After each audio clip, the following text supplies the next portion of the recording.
on now. This is how you turn it on, you turn it off.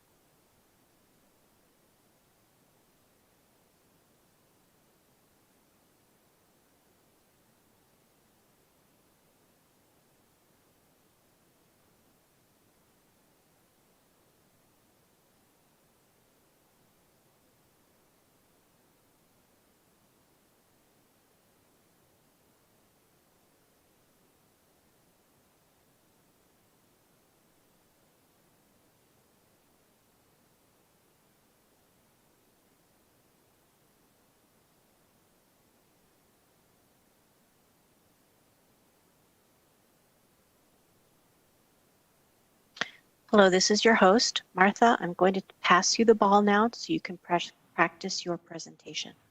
Okie doke. So you're gonna respond in this mic, so you can move it closer if you need to. Okay, so then I'll go share. Mm-hmm. And then it'll give me. I think it's F5 is the key you can push, or you can just click that. Okay. Just click this for you. Okay, so now I've And then seen. this is what they see. So That looks good. Go ahead and advance Okay, so one. you don't see. yeah, Excellent. you see this. It's working Okay. well. You see this. Oh, cool. Yeah. And then when you're done, you just stop sharing. Oh, that is so easy. Yep. And then that's it. Okay. So when you're ready to talk, right on my phone, you'll just go in.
Hello, this is Troy, your host. Let's check a hearing room microphone, please.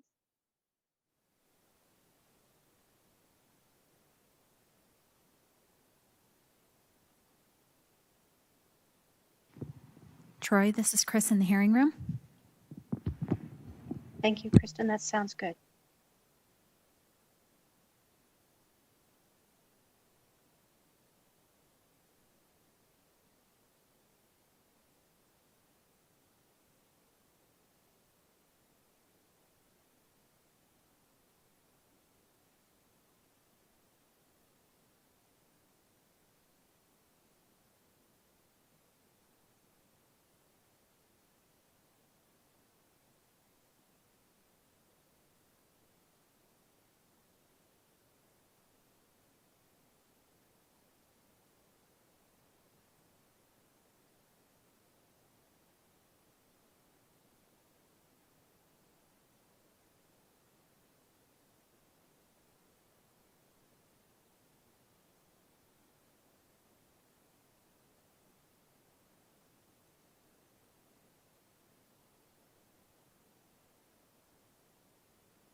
This one works just as a.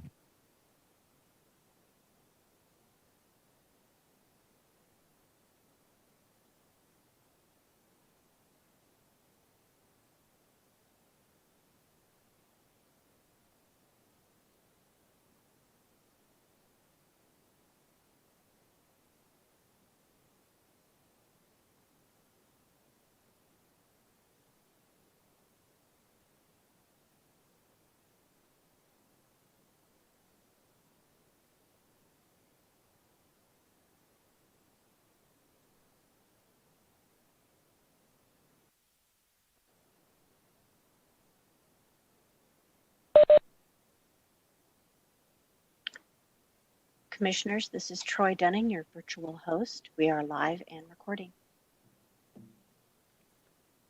City.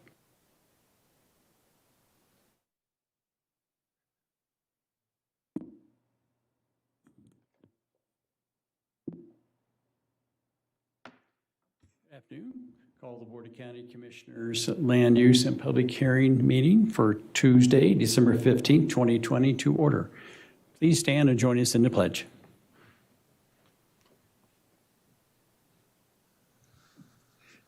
I pledge allegiance to the flag of the United States of America and to the republic for which it stands, one nation, under God, indivisible, with liberty and justice for all.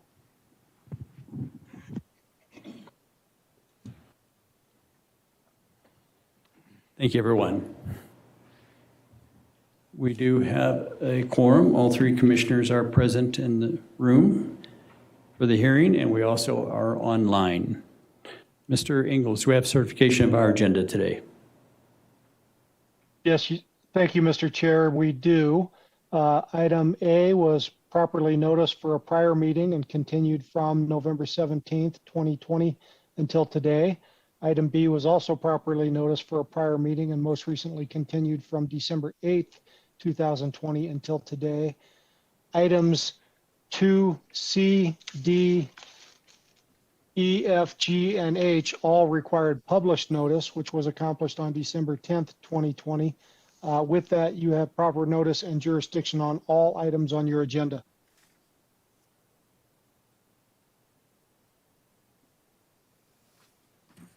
Thank you, sir. Any disclosures for any commissioners for any item on our agenda today? I have none, Mr. Chair. Thank you. And I have none, Mr. Chair. Thank you. And I have none. First item, 2A, is Sterling Ranch Plan Development, Second Amendment, Project File ZR 2020-008, presenting for staff, Jeanette Bear. Many times they say Bar because she is not a bear, but Jeanette Bear. Thank you. This item, Sterling Ranch Plan Development, Major Amendment Number 2, ZR 2020-008. The applicants have submitted a request for a continuation for this item. They'd like to be continued to January 26th, 2021 at 2:30 p.m. They did submit a letter, which I can enter into the record if you would like. Is the letter the explanation and the reasoning for the request? Yes, they indicate that they'd like time to confer with the Douglas County School District to determine the next course of action. Okay. And is the letter being presented as an exhibit? Okay. Mr. Ingles, did you hear that?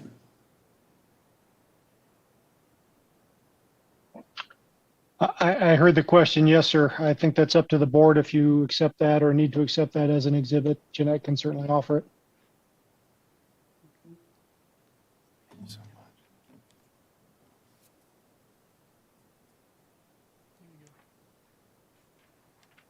We will label that Exhibit 1 for today's public hearing.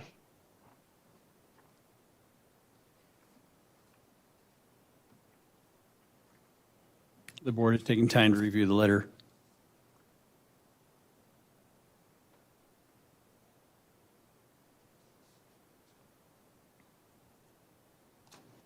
Was this in our packet? No, I believe, Jeanette, it was not part of the packet. It was just, you had just presented it. Yeah, I think it was received over the weekend. Okay, thank you.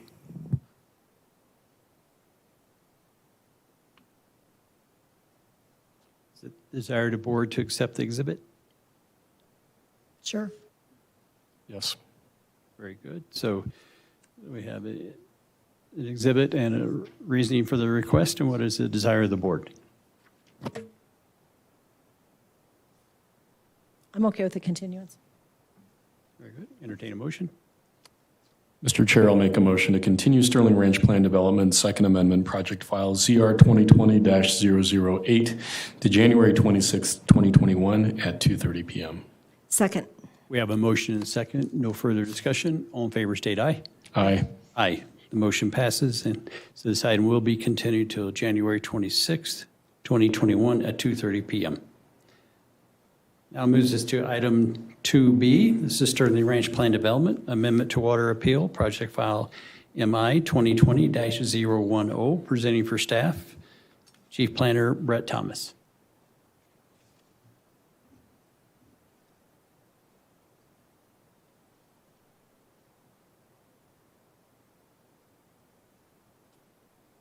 And Brett, if you would, I think you have some information to provide to the board. Will you just give us a little bit of a synopsis of what you're planning to present? Yes. Good afternoon, Commissioners. Brett Thomas for Plan Services. There were 3 memos provided to you for the December 8th hearing that were included in the packet, and then 2 additional memos prior to this hearing, one of which replaced one of the memos from December 8th. So you should have 4 memos, and then if you'd like, I have a presentation to kind of briefly run through some of the discussions that we had at the last hearing and provide some update on that. Very well. Thank you, Brett. So this is the continued hearing for the proposed amendment to Sterling Ranch Water Supply Standards Appeal, Project MI 2020-010. To review the applicant's request approval of a comprehensive amendment to their water appeal. The amendment's intended to streamline and clarify multiple provisions within the appeal.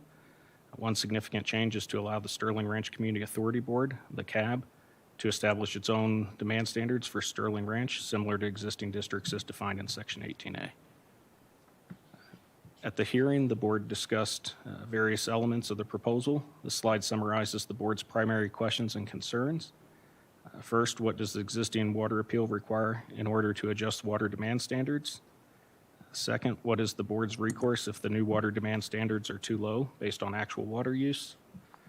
Third, the board identified the need to provide raw redacted water use data for the county's analysis. And finally, which standards apply if the CAB's new demand standards are not approved as part of a specific development application. To address the first question, the existing water appeal established initial water demand standards for 8 different project sectors or use types. The appeal also established a type of self-correcting mechanism to ensure that initial standards were sufficient to allow for further reductions in the standards if warranted based on actual metered water use data. Adjustments to individual water demand standards would occur when 5 years use data was available for a minimum number of homes or multifamily units, which was 100, non-residential square footage, 10% of anticipated development, or a sufficient amount of irrigated lawn, garden, or open space not within lots. Use data was to be collected by retail water provider, CAB, and provided to the county with each development application or upon request. Based on a review of the water information, either the county or the CAB could request an adjustment to one or more of the water demand standards, either to increase or decrease such standards depending on the results of the data analysis. In addition to the mandated 5-year look-back, the existing appeal does provide for adjustments to the water demand standards at any point in time as agreed to by both the applicant and the county. In regards to the second question, staff suggested that the amendment include some sort of a hedge or security measure to allow the board to check the approved water demand standard against actual water use data. The applicant will describe the changes they are proposing to address this issue. With regards to the third question, the revised wording allows the county to request any type of data or other evidence it feels necessary to adequately evaluate a proposed new water demand standard, including a request for raw water use data from the CAB with all personal information redacted. With regards to the limited look-back provision proposed by the applicant, the type of data to be provided is more limited. The applicant will discuss their proposal as it relates to future data provision. And then with regards to the last question, staff and the applicants agreed the intent was to apply the demand standards in the existing appeal until a new demand standard is approved. The applicant will discuss how the existing standards have been incorporated into the amendment. This slide lists the approval standards applicable to this request. This concludes staff's presentation. Staff's available to answer any questions you may have. Otherwise, the applicant has prepared a presentation if you wish to hear from them at this time.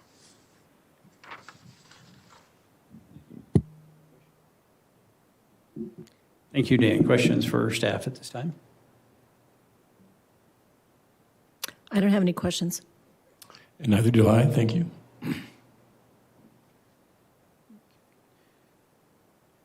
Dan, let me ask if you could go over, we've had additional information provided to us, and I'm going to ask for, can you just briefly go over again the additional information provided, and then I would like to ask Mr. Ingalls a question.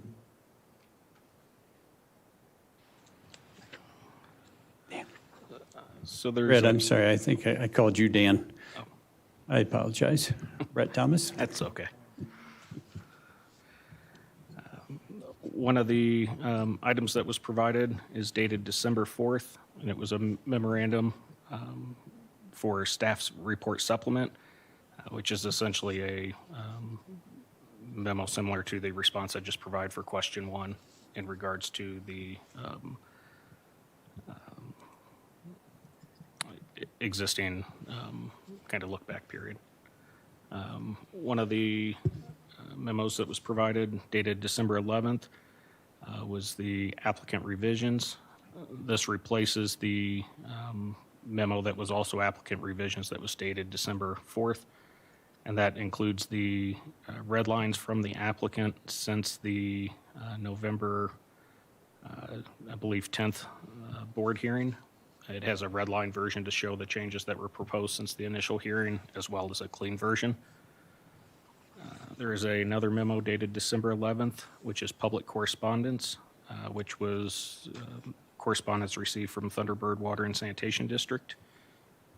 And then there is another memo dated December 4th, also for public correspondence, which included correspondence from the Chatfield Community Association and Rural Water Authority, also a citizen, last name Andrews, and then also a citizen from another citizen, Larrett.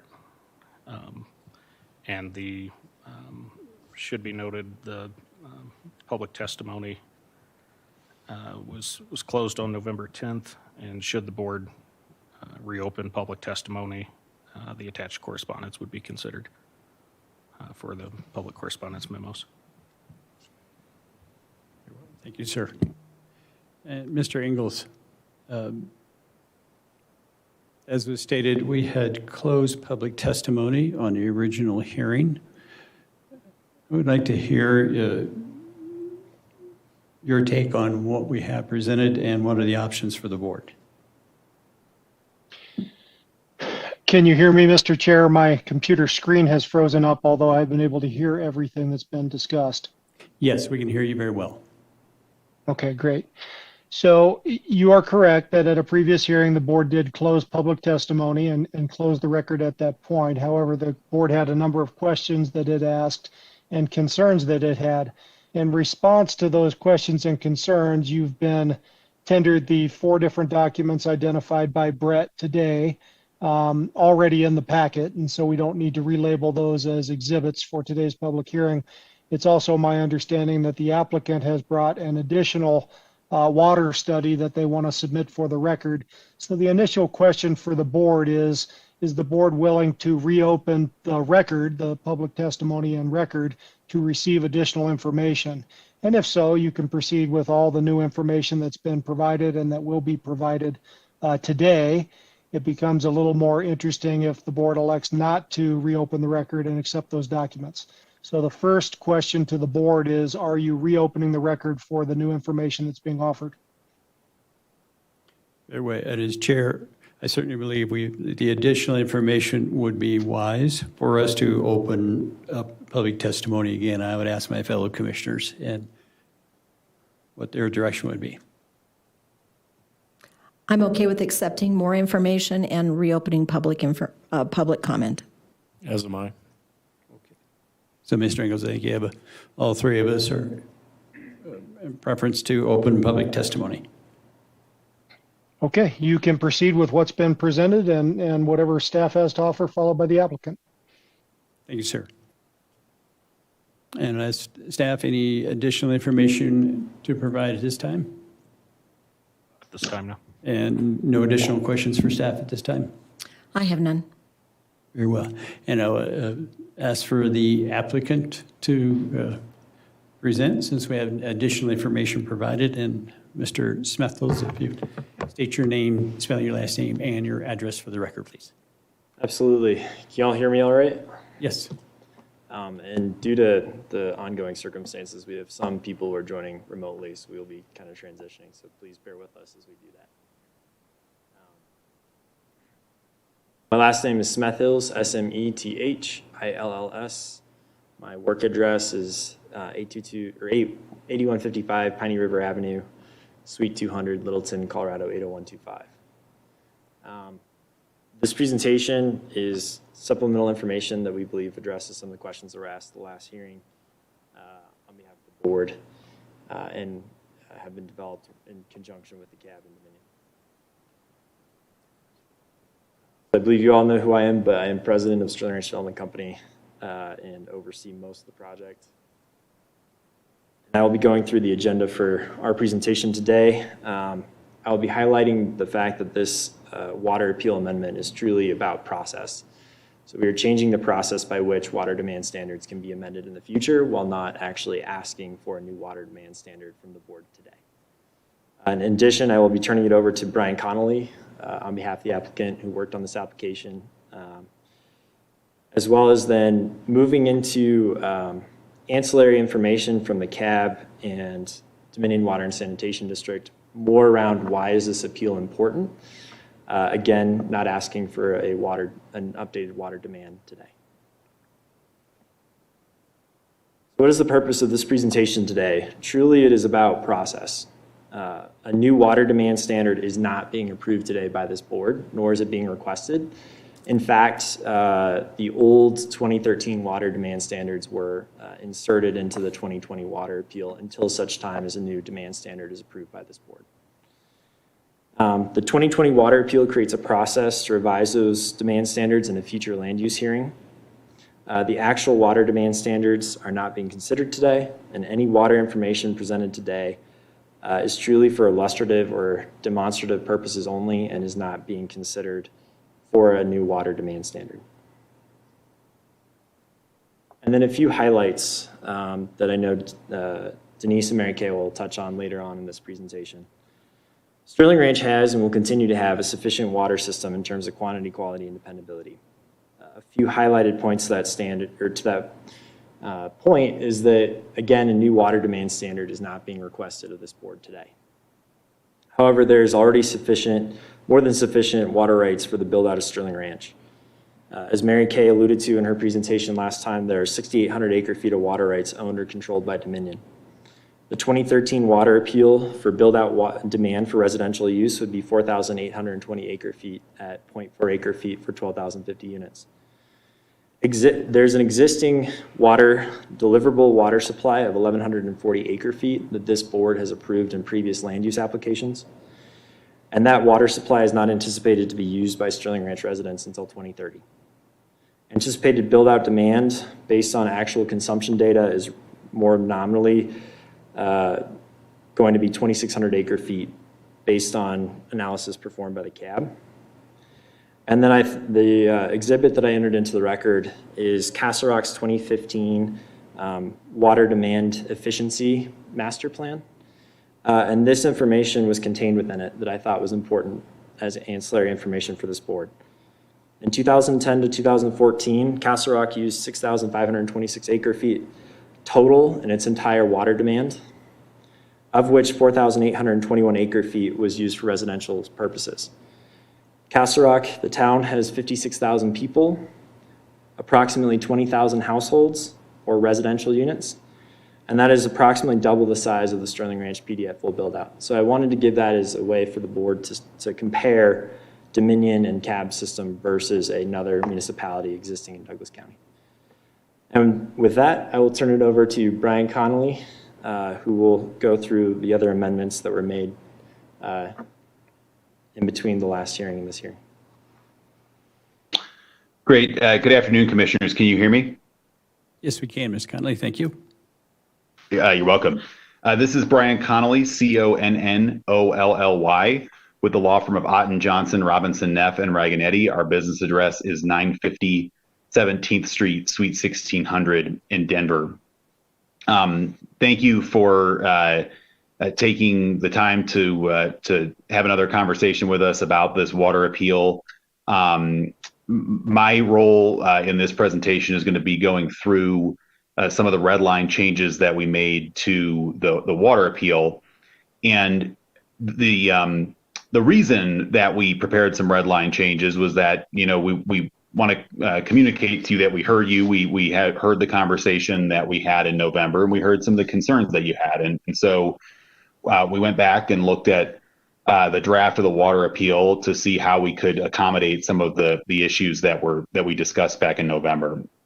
And as Brock said, this is really all about process. This is about establishing a process for the county to review in the future a water demand standard that is set by the CAB. And so we went back and looked at the water appeal to determine how we could come up with a more informed process that would respond to some of the items that we talked about last time we were together. So what I'm going to talk about is how we're going to provide actual water use data to support any future proposed demand standards that the CAB would offer.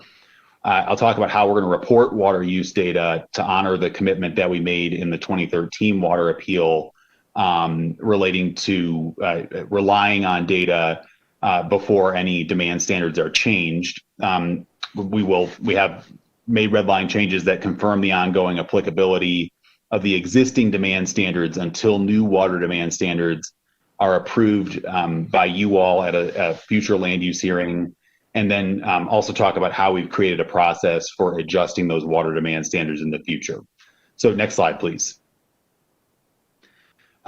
So the first question that we've posed, perhaps rhetorically, is what data supports this amendment? And this goes to an issue that I believe it was Commissioner Partridge you raised in our conversation in November about this issue, that the second of the approval criteria requires that for appeals to the water demand standards that are set forth in Section 18A, the application provides sufficient supporting data of alternate water demand criteria so that the water supply is still considered sufficient in terms of quantity, quality, and dependability.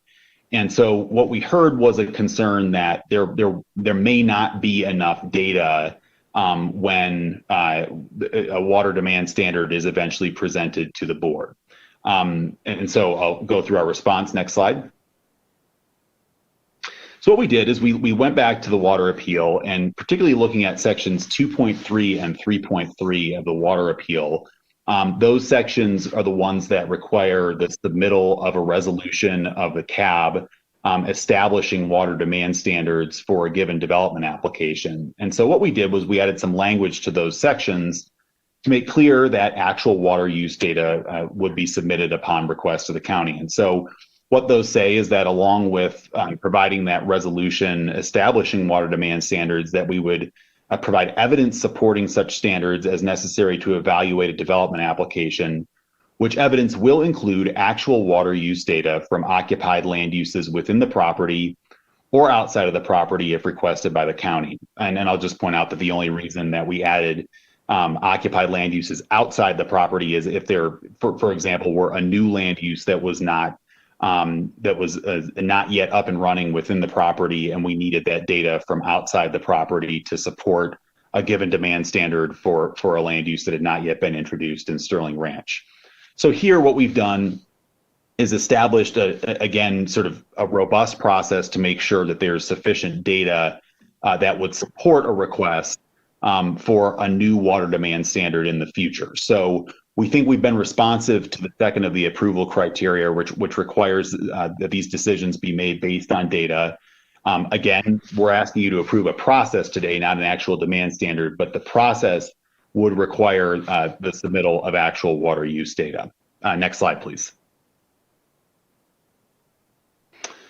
In addition to that, the data that would support an amendment, we've also made some edits to Section 6.1 of the appeal, which Section 6.1 dealt with last time we were together, the question of what would need to be submitted and sort of how it would work in terms of the board's approval of a new water demand standard. And so we added some additional language, making clear that, again, that submittal would need to be based on evidence, the evidence that's required in sections 2.3 and 3.3. And then I'll address the other changes to section 6.1 momentarily. Next slide, please. So another question that came up was would there be enough data to support an amendment to the water demand standards? And I think the question was really rooted in the fact that the original 2013 water appeal required that there be 5 years of data for at least 100 homes before the demand standard be changed. Again, what we're doing here today is trying to establish a process for changing the demand standards in the future. But what we wanted to do to honor that original commitment about having enough data and at least giving the county access to that data was we added this sentence or the sentence to section 6.1 that would require Sterling Ranch to deliver on or before December 31st, 2021 and 2022 a report. Actually, CAB and Dominion would submit reports to the county that would set forth aggregated, anonymized, and average single-family detached residential water usage data for the property. So what we're trying to do here is respond to the concern about potentially not having access to 5 years of data, and we're committing as part of this to deliver reports at the end of each of the next 2 calendar years on those the water usage from those first one, at least 100 occupied housing units in the property. And just to be clear, December 31st, 2022 would effectively be the 5-year anniversary of having 100 homes that were occupied within the property. So it would honor that original commitment in the 2013 appeal. Next slide, please. So another question that came up and I think was worthy of some clarification in the water appeal, which we think we've done, is what happens if new standards are not approved? What happens if development applications come forward to the board between now and the time that the board approves any changes to the water demand standards?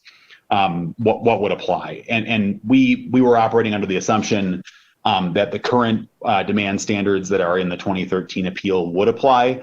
But to put some clarity around that, we added a new section 6.3 to the water appeal, which adds that it just copies over the information from the 2013 water appeal and retains those standards up until the point in time at which the board approves a new water demand standard.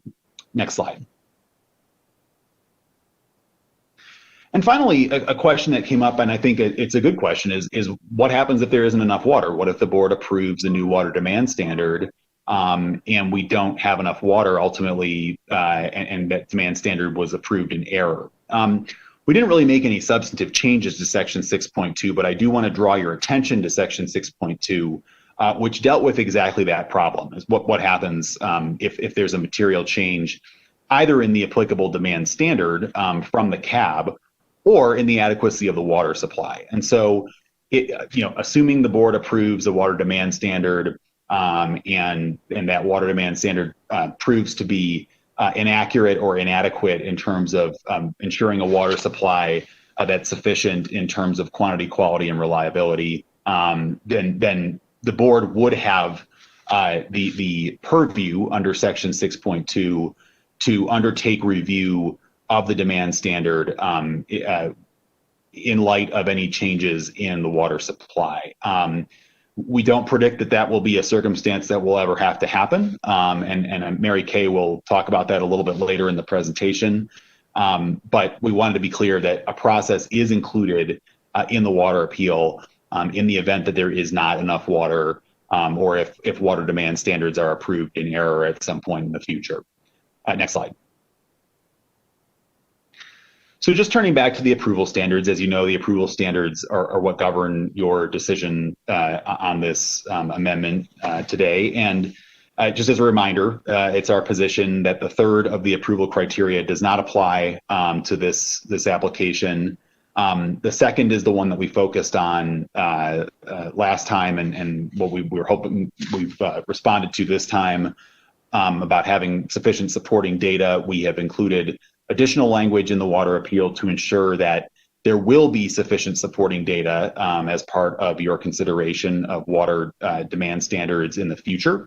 And then, of course, we don't believe the request is detrimental to the health, safety, or welfare of present or future inhabitants of the county. And we, in fact, think that the request is wholly consistent with the health, safety, and welfare, particularly of residents of Sterling Ranch, as we believe it achieves some significant efficiencies in terms of the delivery of water to Sterling Ranch.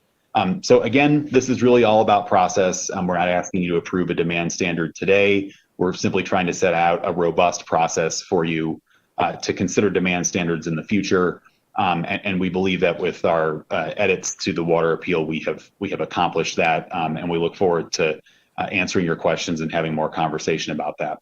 I'll now turn the presentation over to Denise.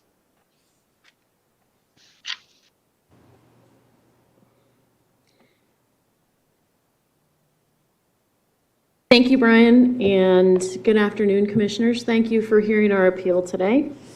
My name is Denise Hogenes, Hogenes.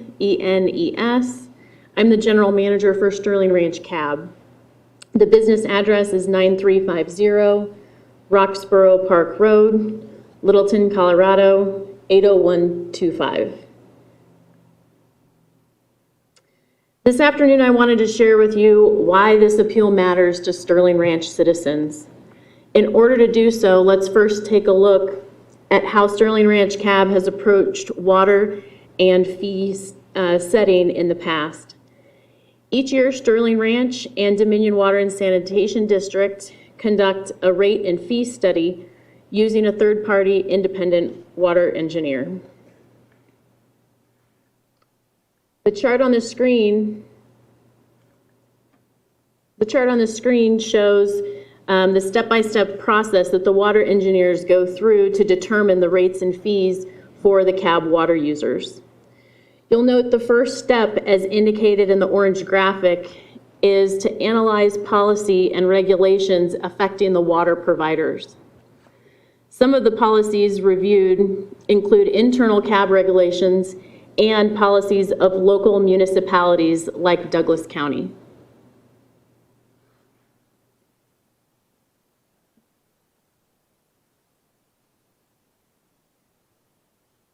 Currently, the timing and the policy surrounding establishing water demand standards negatively impacts the cab's ability to align consumption with infrastructure, which drives the cost to the consumer up. The chart that you see on the screen represents where cab falls compared to other water providers when looking at a 3/4-inch single-family home water and sewer tap fee.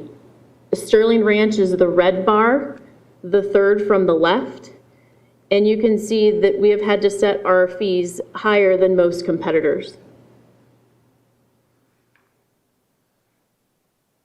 Likewise, when we look at combined water and sewer monthly bills for a single-family home, Sterling Ranch tops its competitors. Why is this happening? Currently, we are required to provide more than double the amount of water to each home than is actually consumed. The requirement to provide the water is in the 2013 water appeal, and our ability to make an amendment to the demand standard is not currently permissible due to the process contained in the 2013 water appeal. This is why we are requesting a process change so that we may begin discussions towards how and when water demand standards can be adjusted.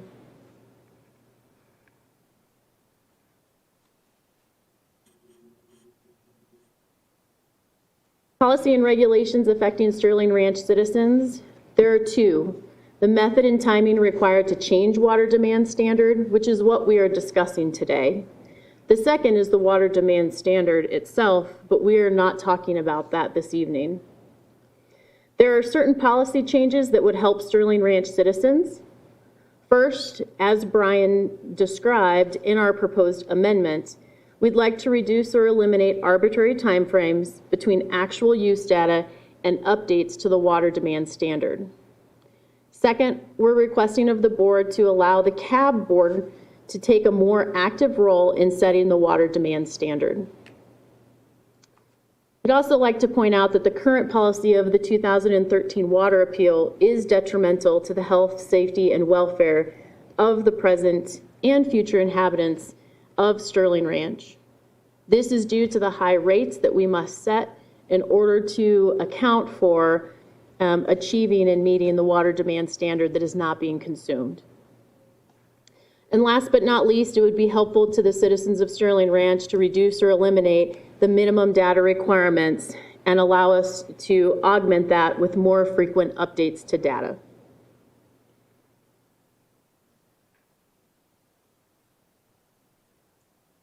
And in conclusion, why does this appeal matter? If policy changes don't occur now, it might be too late. Our infrastructure is built years in advance, and today's policies determine what is required from a water delivery standpoint. We have to determine what our infrastructure is going to be, and that determines what the subsequent water costs are. Water delivery systems that are required by policy to be oversized create maintenance problems and require flushing, as we discussed at the last hearing. And last but not least, water delivery infrastructure costs are permanent.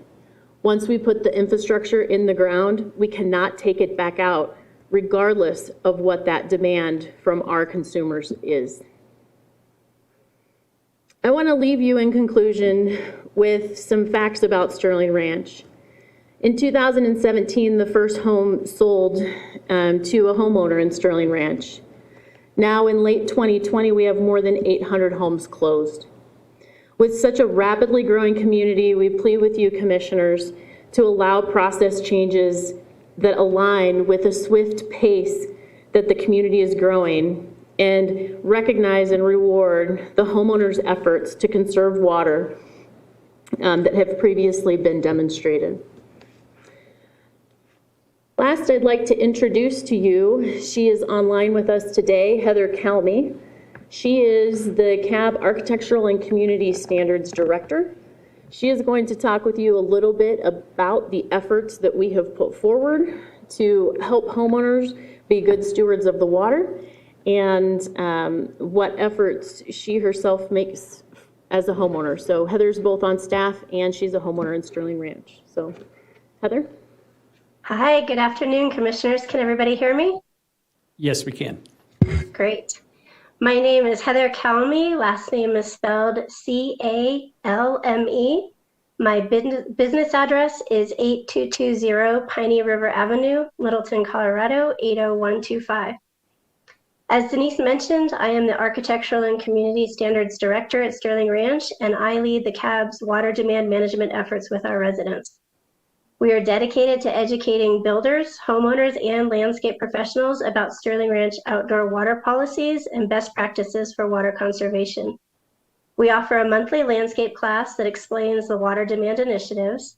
Our class topics include outdoor water budgets, pre-approved planting recommendations, artificial turf options, rainwater harvesting, and the tools and technologies that are provided to every homeowner to manage their outdoor water consumption.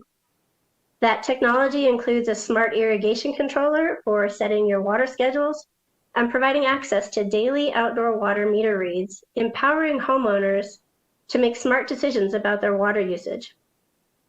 Additionally, our onboarding process for professional landscapers working in Sterling Ranch ensures that they also understand those water demand initiatives. And in fact, the code of conduct that professional landscapers agree to at Sterling Ranch includes a commitment to the continuing education of our homeowners regarding Sterling Ranch rules and regulations, and that first and foremost, all landscape designs should keep water conservation in mind. But the education process doesn't stop there. It continues into our design review process. And the design review committee reviews every landscape submittal for the overall irrigated square footage, the sod square footage, and the water use calculations that shows a projected use request for that yard to make sure that it falls within the lot's water budget. And I'm very proud to share that to date, there has not been any homeowner requests for a landscape plan that would knowingly exceed their outdoor water budget. And in fact, most prefer to be well under the allowable overall yearly gallons.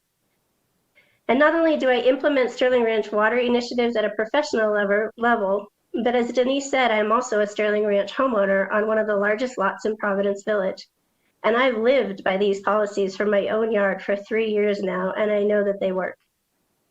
The efforts by myself and other homeowners to responsibly use water in our yard should be something to be celebrated and to be rewarded. The Sterling Ranch homeowners willingly comply with and support smart outdoor water use.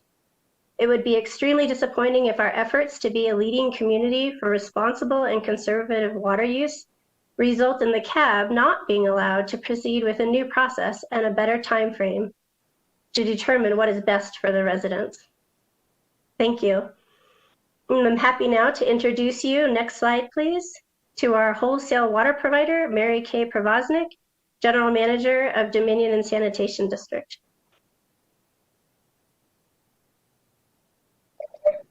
Good afternoon. Thank you for this opportunity to speak. My name is Mary Kay Pravosnik. I am the General Manager of Dominion. My last name is spelled P as in Peter, R-O-V-A-Z-N-I-K. My address is 9250 East Castilla Avenue, Suite 210, Greenwood Village, Colorado, 80112. Can you guys hear me all right? Yes, we can. Thank you. Thank you. Really appreciate this opportunity to follow up on the previous discussion. As Denise and Heather discussed, Dominion has more than adequate water supply for Sterling Ranch at build-out. As you have heard us discuss before, Dominion supplies a unique portfolio of primarily renewable water supply contracts supported by groundwater rights. CAB has requested an overall supply with a projection schedule. The contracts and rights for the supply request are already in place. In fact, Dominion has already planned for a water supply that is more than 175% of the total build-out supply requested by CAB. And Dominion CIP has the flexibility to proactively and cost-effectively provide service to meet demand standard fluctuations. The effect of the appeal is to right-size the infrastructure and therefore right-time the cost to the development of the demand.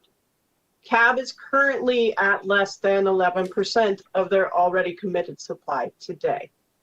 At each request for service, CAB provides data to Dominion on its actual demands so that Dominion may adjust its planning accordingly.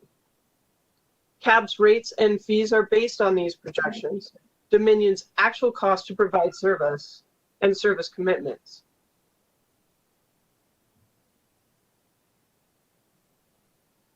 With the water supply already secured and the system in place, there is more than adequate time to evaluate and reevaluate the data and CAB's needs, and to adjust if necessary.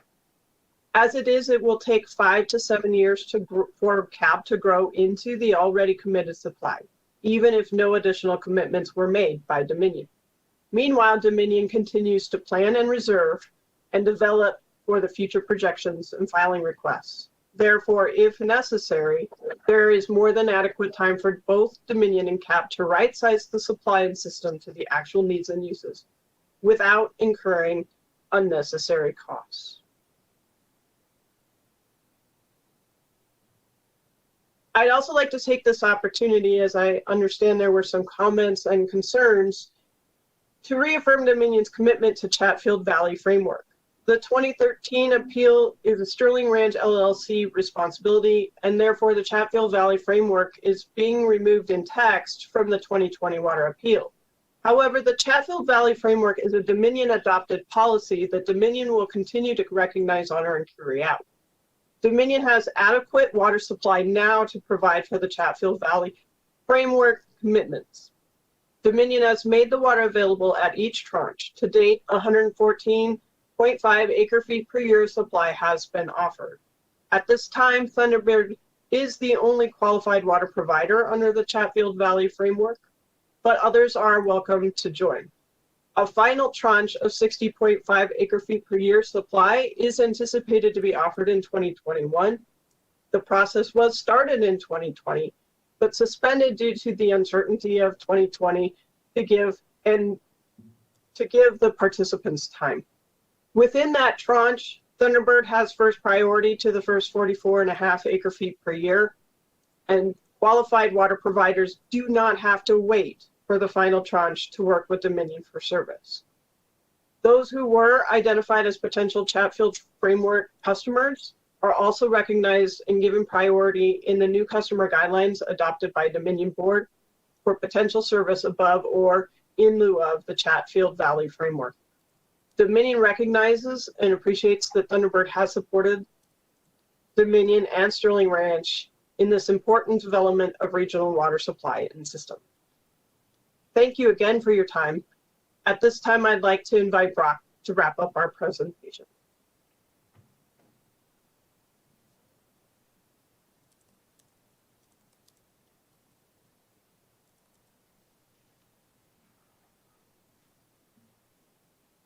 Can you all hear me?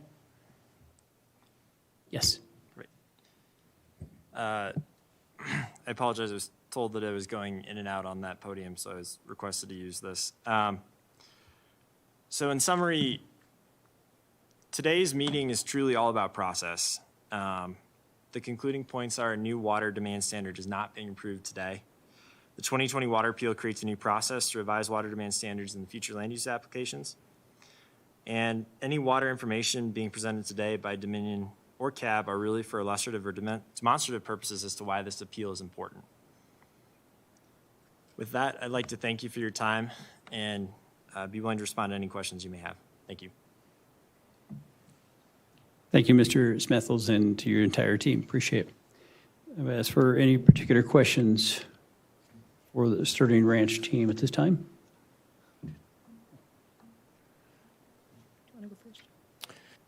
Please, I would defer to my, my fellow board members.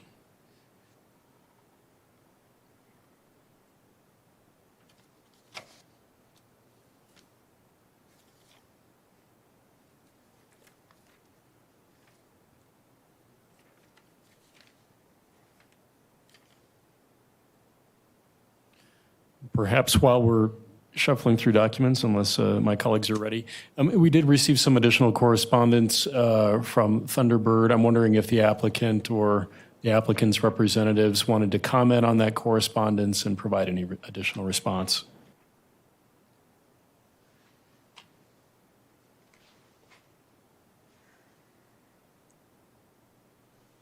I believe you would. Let me confer with the group here for 1 second.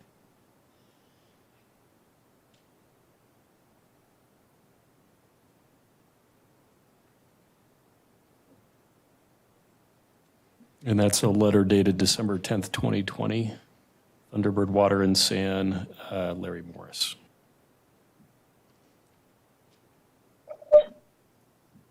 This is Mary Kay Provoznik. May I address that? Please.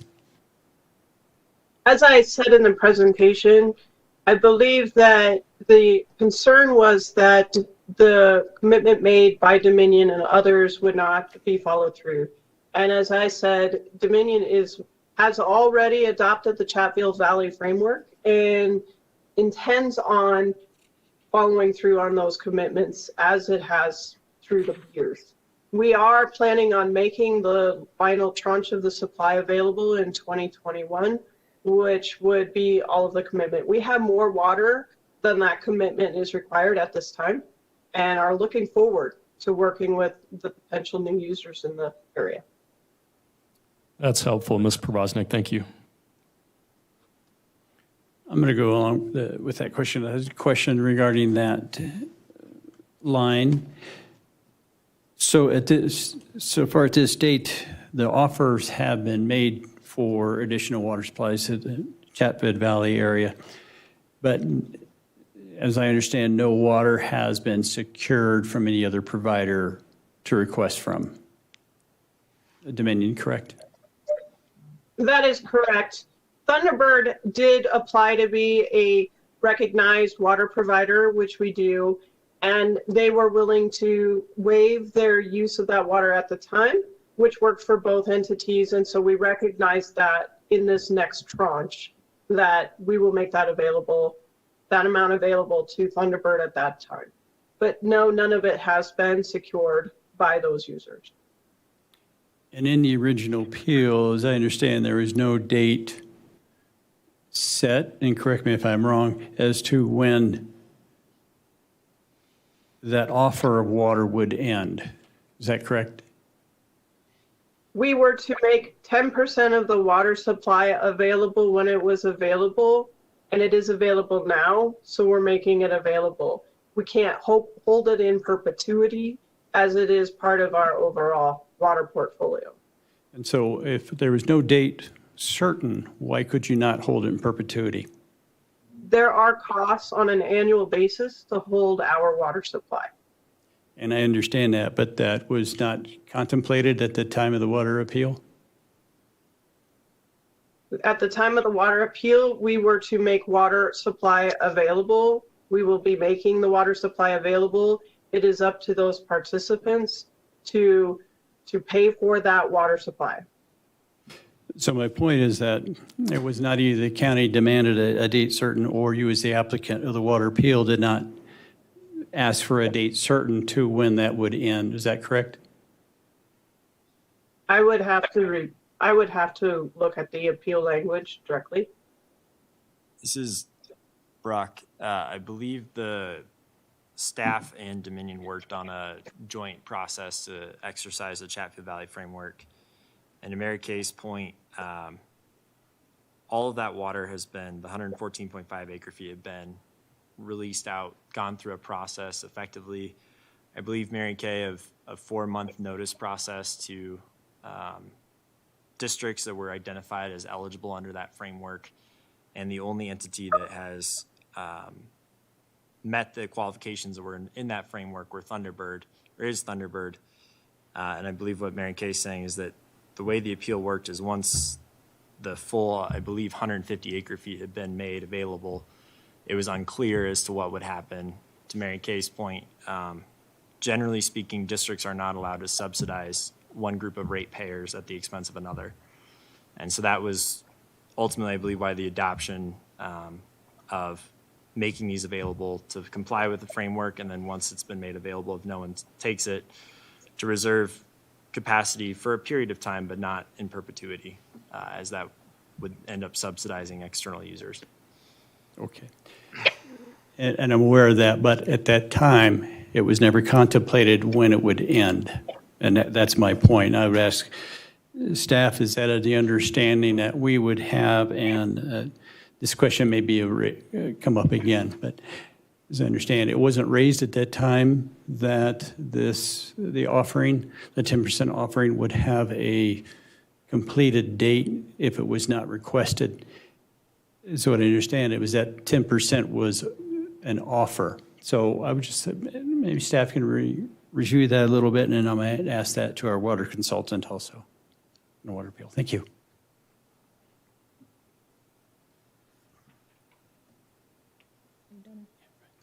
Okay, I found the letter. So I'm referring to the letter that Sterling Ranch wrote on December 4th.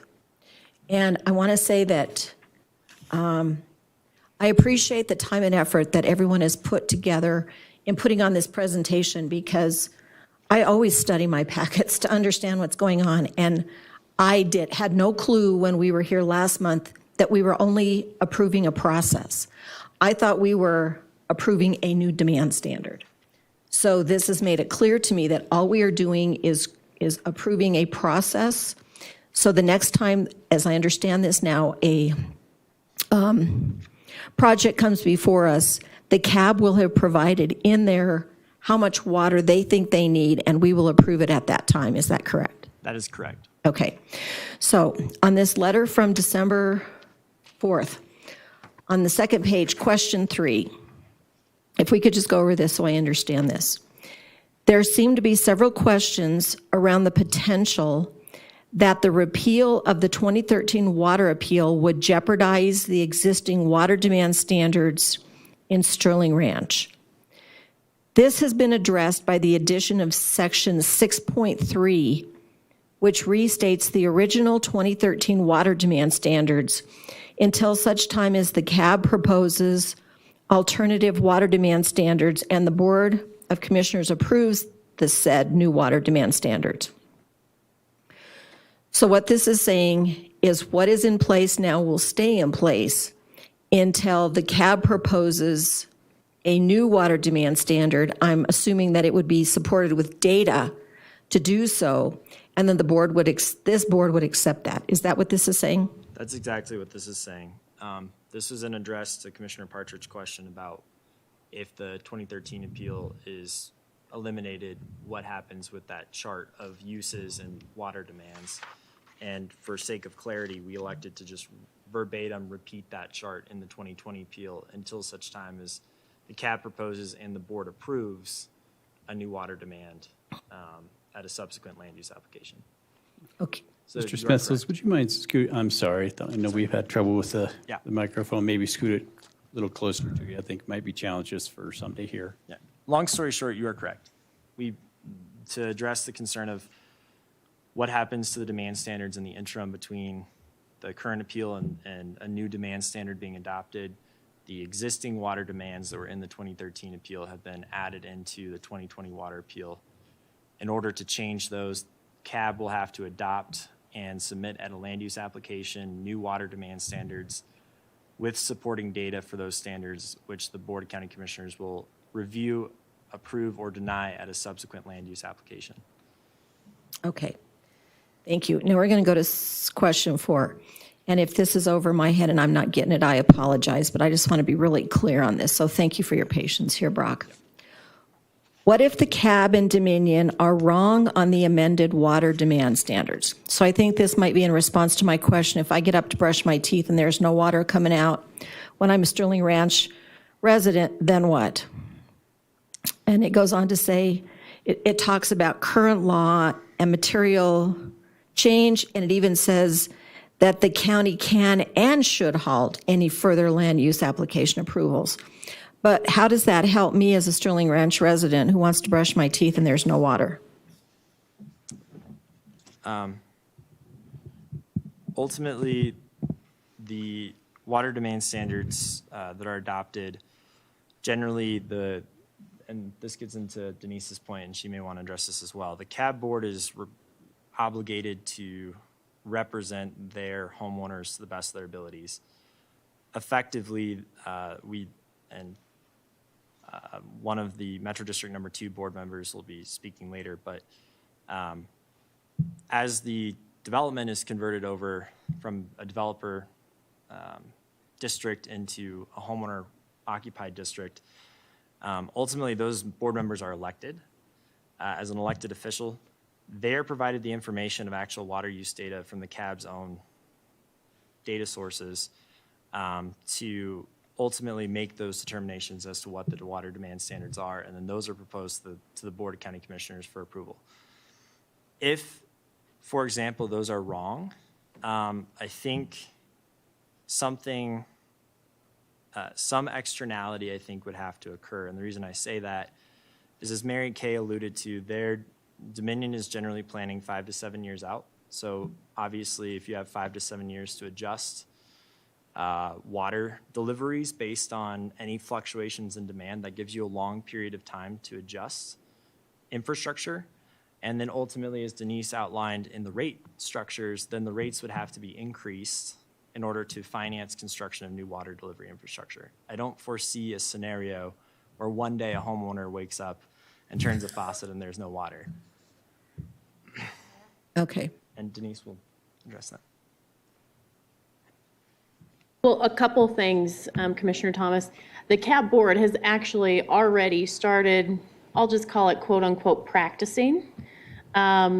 We actually have 2 resolutions from this year where the CAB board has established demand standards, and they've done that based upon Element Consulting's work on what that demand standard should be via a water analysis. So we are very well positioned, and that board is very well positioned to continue to create resolutions indicating what the demand standard should be.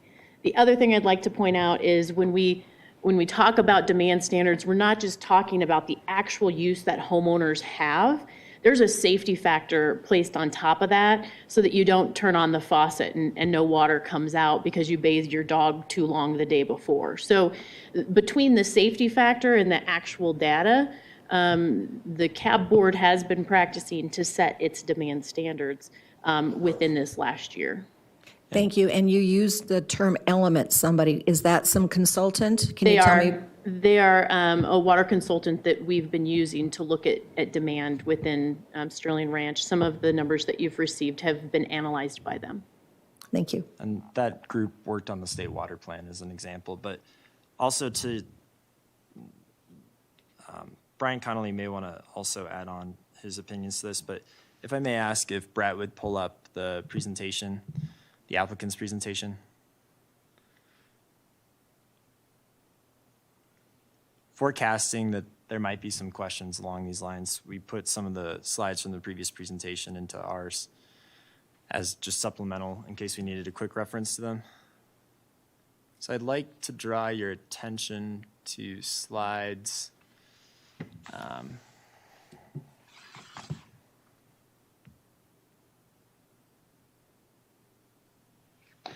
31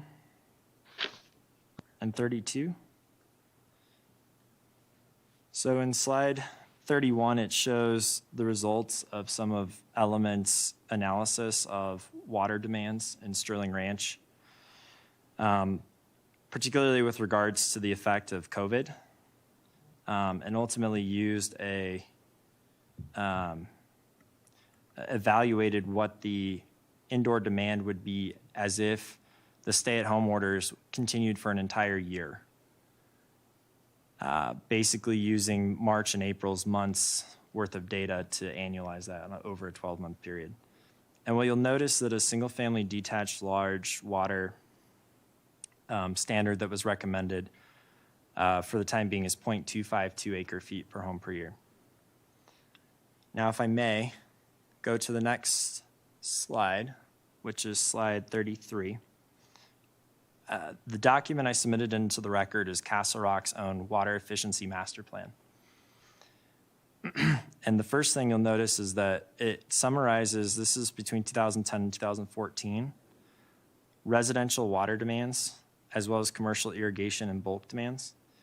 So to answer your question, Commissioner Thomas, it's in the best interest of the CAB board to look at other existing Douglas County districts or water enterprises, and what are they doing, and what are their demands, and what is the CAB's demand to come up with those demand standards. And if we go to the next slide, which is slide 34, I will point to you that they also summarize how much money that these efficiency plans save the town, which the CAB is also looking at. If you look at the dollar amounts in 2014, they estimate that it saved the town $59 million.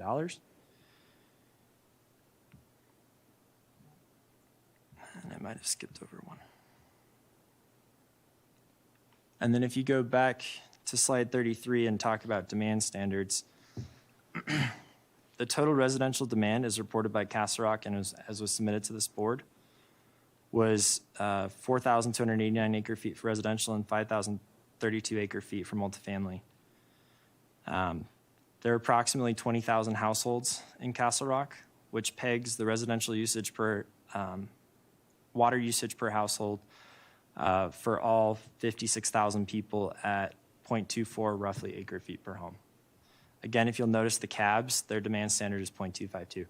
So to your question, I think the way that there's not ever going to be a scenario where there's not enough water for residents in Sterling Ranch is that this board, the Board of County Commissioners, ultimately has approval over those demand standards, and they must be grounded in data, and they must be supported through sound practice. And again, as you'll notice, the municipality that we sit in today is using very similar water demands or recognizing very similar water usage in this community. So ultimately, because this is a land use application, this water appeal, the board's remedy is to halt future land use applications. However, the process that's outlined in the appeal, I believe, is self-correcting in the sense that if the board doesn't feel there's sufficient data to rationalize lowering the water demand standard from 0.4 to 0.25 acre feet per home per year, then the board doesn't have to approve it. May I see the slide just before this one? You flipped through it, but it looked interesting. Please. This one? Yes. 32. If either of you have more questions, I'm done for now. I don't have any further questions at this time. Commissioner Thomas, well, if you don't mind, this is Brian Connolly. I think one other thing that I would just add to what Brock's response to your question about, what happens if somebody tries to turn the tap on and to brush their teeth and there's no water. That scenario is obviously, I mean, that would involve many failures of, on the part of the applicant, the water provider, the county, and quite honestly, the weather for that to happen. But the appeal document that's in front of you today has, I think, several items baked into it that help to avoid that scenario. So first of all, if you look at the definition of water demand, it includes management measures to account for hydrologic variability. So as part of establishing a water demand standard, one of the things that will be an obligation of the CAB board is to look at hydrologic variability to deal with what happens in a drought year. And presumably those management measures would, in the event of an extreme drought, would have, a number of stages at which, you would stop outdoor irrigation, you would limit water usage elsewhere in order so that, when the tap is turned on for toothbrushing, the water is still there.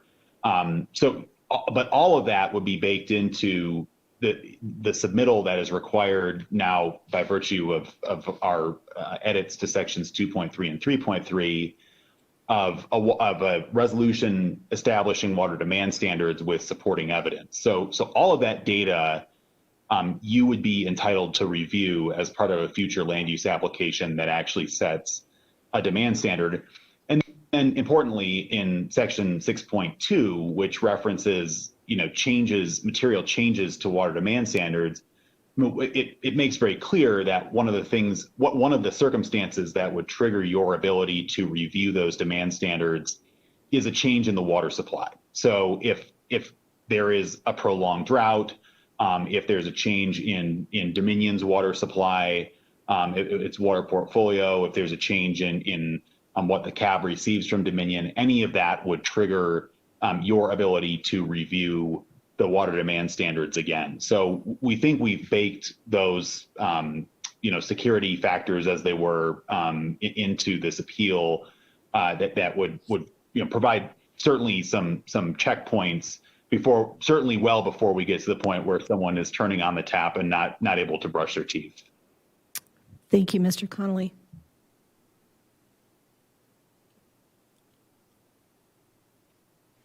No further questions this time? Excuse me. All right. Thank you, Mr. Smethles. Appreciate it. This time, I'll open it up for public testimony. If there's anyone in the audience or anyone online like to address the board. And Ms. Dunning, we have an individual in the audience.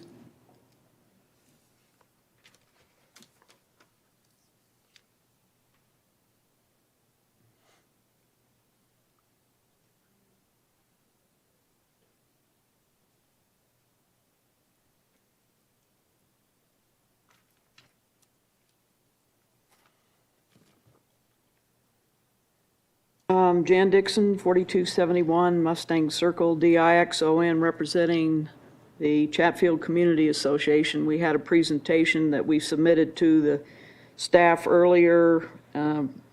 Apparently, it's not being posted. We have some questions about the data that was submitted. Dominion has on some of their slides that in 2019, Dominion claims that they used only 115 acre feet. But Roxboro Water and Sanitation, who processes all of their water, delivered 348 acre feet in 11 months in 2019. If you extrapolate November, which they didn't report, it would be around close to 370 acre feet, as opposed to what Dominion is saying that they only used 115. So there's a discrepancy that needs to be clarified. Also, with regard to water demand, Dominion has submitted documents to the county claiming that they need 2,600 acre-feet for build-out. And yet, in October, they submitted a document to the state water court, so it is an active water court claim, that they need 6,203 acre-feet. So there's quite a discrepancy in what they're telling the county that they need and what they're telling the state that they need. As far as water rate reductions, the residents are already using low water fixtures. They're using the low conservation landscape practices. What more can they do to reduce their water usage? And how would changing the water appeal help the residents? What does that do for them? Dominion states that they already own an adequate amount of water, so there isn't any additional water that they need to purchase. It's already been either purchased or controlled, however they word it. So we don't see how a change in the water appeal actually benefits the residents. And as far as making this change prior to the 5 years, even the state engineer's office in their referral recommended that the CAB considers potential increase of water consumption in 2020 and possible future due to drought conditions and increase in water demand due to people working at home. And there are those that believe that people working at home is going to, at least part of the population, is going to continue for years ahead. As far as having water and infrastructure 5 to 7 years out, the state, Colorado Revised Statute 2920-303 requires that the commissioners approve water, they show water at approval. So yes, they've got water and infrastructure 5 to 7 years ahead, but they also have the approvals 5 to 7 years ahead, and that is a state requirement. So it kind of, we believe that this is premature. We don't see that it helps the residents. And certainly the 5-year recommendation, it's 100 houses per each of the different categories, not just one category. And according to Dominion's data, they say that the 100 unit of detached single family was reached in 12/31/2018. So that really means 2019 would be the first year even that class would have started. I think you have some of our documents. Not having the presentation makes it a little more difficult. One of the things that Dominion has purchased or has brought up, that the higher water rates is detrimental to the growth of Sterling Ranch, and yet they have put in some of their presentations how fast they are selling, how quickly they are selling. So if the water rates are detrimental, it doesn't show up. If there are higher selling rates than anybody else in Denver metro area, it doesn't appear that these water rates are hurting them at all. The bottom line of all this is that the existing water plan is more robust. It makes more requirements to ensure adequate water to the homes and protecting the homeowners. Mr. Lytle had agreed that the water plan could use some streaming, but we look at this amendment as just basically gutting the analytics of this whole thing. We feel that it doesn't, the amendment doesn't allow enough data transparency and accuracy, and that therefore fails 1808A07 sections 1 and 2, And we believe that the existing water plan should be maintained at least for the 5 years, allowing. We don't even know that the .04 is adequate. If you look at Solstice, which is a nearby development that Shea Homes is doing, their water demand is at 0.5. And they've been supplying water for 40 years.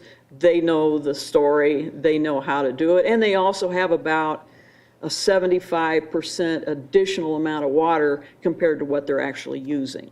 So they know how to do things, and they even believe that a 0.5 is much more reasonable than 0.4 or 0.225 or whatever the number is.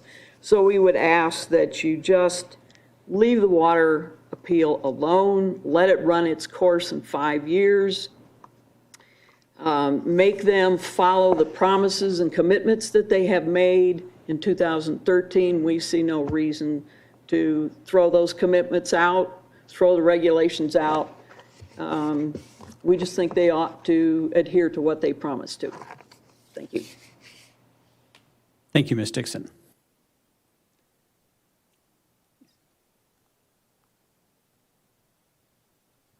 Good afternoon, Commissioners. My name is Joel Halligan. Last name is Halligan, and my address is 8284 Superior Circle, Littleton, Colorado 80125. And first, I'd like to take a quick opportunity, Mr. Layden, I'd like to offer my condolences for your recent loss. Our thoughts are with you and your family. As a resident of Sterling Ranch, I fully support the values and the guiding principles of the community, which includes stewardship of the land. It's our privilege to care for our environment and natural resources, and no other natural resources is as critical and precious as water. When we initially considered purchasing our home in Sterling Ranch, my husband and I appreciated the elevated cost of water, considering that just a few years ago, this was undeveloped land in the semi-arid Colorado landscape. Now there's state-of-the-art infrastructure that brings sufficient clean and renewable water to the area, something that's going to serve Sterling Ranch now and well into the future as all the homes are built. We understand that as residents, we would live in a neighborhood that practices water conservation and even rainwater harvesting, and that the accountability of using water wisely would fall on us as homeowners. From day one, we were given tools to aid in our conservation efforts, much like you heard in the presentation, such as adding a second water meter and integrated technology so we can all closely monitor our indoor and outdoor water use and make necessary adjustments to ensure we're using water responsibly. Ultimately, there is a cost. If we do go above our allotted water budgets, we do pay a premium because water isn't cheap. Since 2017, the residents of Sterling Ranch have proven to be stewards of water and frankly shouldn't be penalized for it. We've demonstrated that we use less water than the average homeowners in surrounding communities in Douglas County, as well as Denver and even Aurora. We've thoughtfully planned our outdoor spaces and yards with low water plants and trees. Our grass doesn't extend from lot line to lot line. Instead, our design principles are in line with the geography and the climate of the area. My home builder was keen on energy efficiency, kind of like the prior comments. We also have water conservation in our home. So in my home, we have faucets, shower heads, toilets, dishwasher, washing machine, all that consume less than average water, amounts of water. Today, we're asking with your approval is to reconsider the infrastructure and amount of water supply required to be delivered to each home, as that would put the accountability to conserve water back on us, the homeowners. Otherwise, we, the residents, will suffer from raised rates for infrastructure that simply isn't needed. In addition, due to the low usage of water used by the residents, excess water is flushed out of the system. And I've personally seen the hydrants on my own street flushing the water. This is literally our dollars going down the drain. We shouldn't be required to reserve water that we aren't using, yet still have to pay for. In doing so, the homeowners are carrying the false burden of water availability. At the end of the day, we fully understand the cost of water is expensive and will continue to increase in the future. But homeowners should not face financial burden by also having to subsidize the cost of infrastructure and supply that just isn't needed. We're setting a new standard in Colorado in how our neighborhood is conserving water and living under guiding principles that reward stewardship of our natural resources. We count on you to help us get there responsibly and in a way that doesn't penalize us financially. Thank you. Thank you, Mr. Halligan. I do not see anyone additional in the room. Ms. Dunning, anyone online? Yes, sir, Commissioner. I have Sam Johnson on the line. Sam, you are unmuted. Go ahead.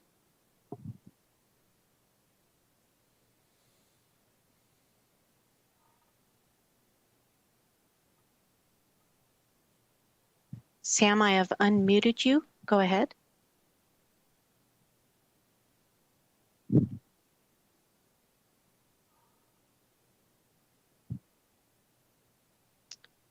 Mr. Johnson, we are unable to hear you if you are trying to speak. If you would give me just a moment, Commissioner, I'll work with him. Be right back. Very well.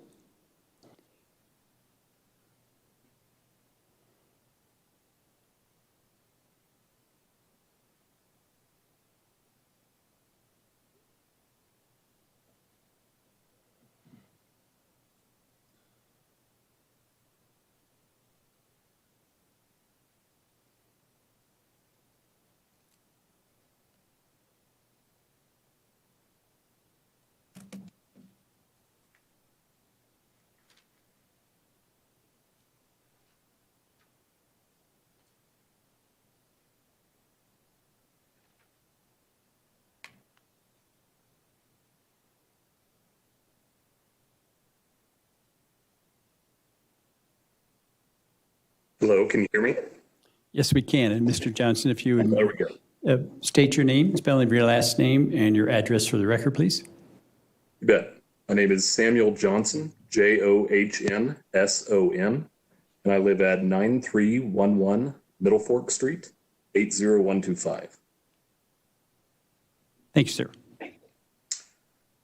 Before living in Sterling Ranch, my multi-generational family and I lived in a home in Highlands Ranch. Though our water rates were cheaper overall, I do believe in the saying that you get what you pay for. In the time that we lived there, we had a dishwasher that broke due to the very hard water and ended up damaging a portion of our floors. The hard water also caused several other issues with our home over the years. One of the primary reasons we selected Sterling Ranch was due to the quality of the water and the infrastructure in the neighborhood. We knew moving into the area that water would be more expensive. When designing our yard, which is twice the size of our yard in Highlands Ranch, we specifically designed it to align with the water stewardship goals of the community. We selected plants and trees that are intended for arid climates. We installed high-quality artificial grass that looks great and is perfect for my kids to play on. And our entire irrigation system is drip lines to minimize evaporation.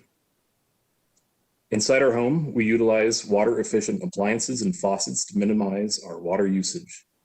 In addition, our home, as with all the homes in Sterling Ranch, has a technology package that allows me to monitor our usage near real time, so I can always tell exactly where my usage is for the month. I'm proud to say that since we have lived in Sterling Ranch, our water utilization has always fallen in the Tier 1 category, meaning we are very responsible with our water consumption. I know my neighbors also fall into this category of utilization because water is a regular topic in Sterling Ranch. I do not mind paying more for the high quality water that we are using and the infrastructure that brings it to me. I do not like to pay for the water, however, that I see being flushed down the streets.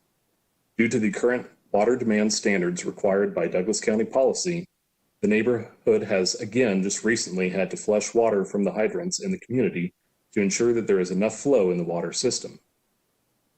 If the water is not flushed, there can be mineral buildup in the water that causes discoloration. I know from water tests that this water is absolutely safe for my family. However, it is still difficult to try to bathe my children in water that is aesthetically displeasing. To help combat this, the guidance has been that we run our faucets or fill and drain our bathtub prior to usage. This is literally money down the drain for me and my family. Based on this, I ask you all to consider the approval of tonight's water appeal. Thank you. Thank you, Mr. Johnson. Troy, any additional hands raised? Thank you, Commissioner. I have no other hands raised. Very well. And we have no one else in the room, so at this time I'll close public comment. This time I'd like to call upon Mr. Bruce Lytle. He would address the board.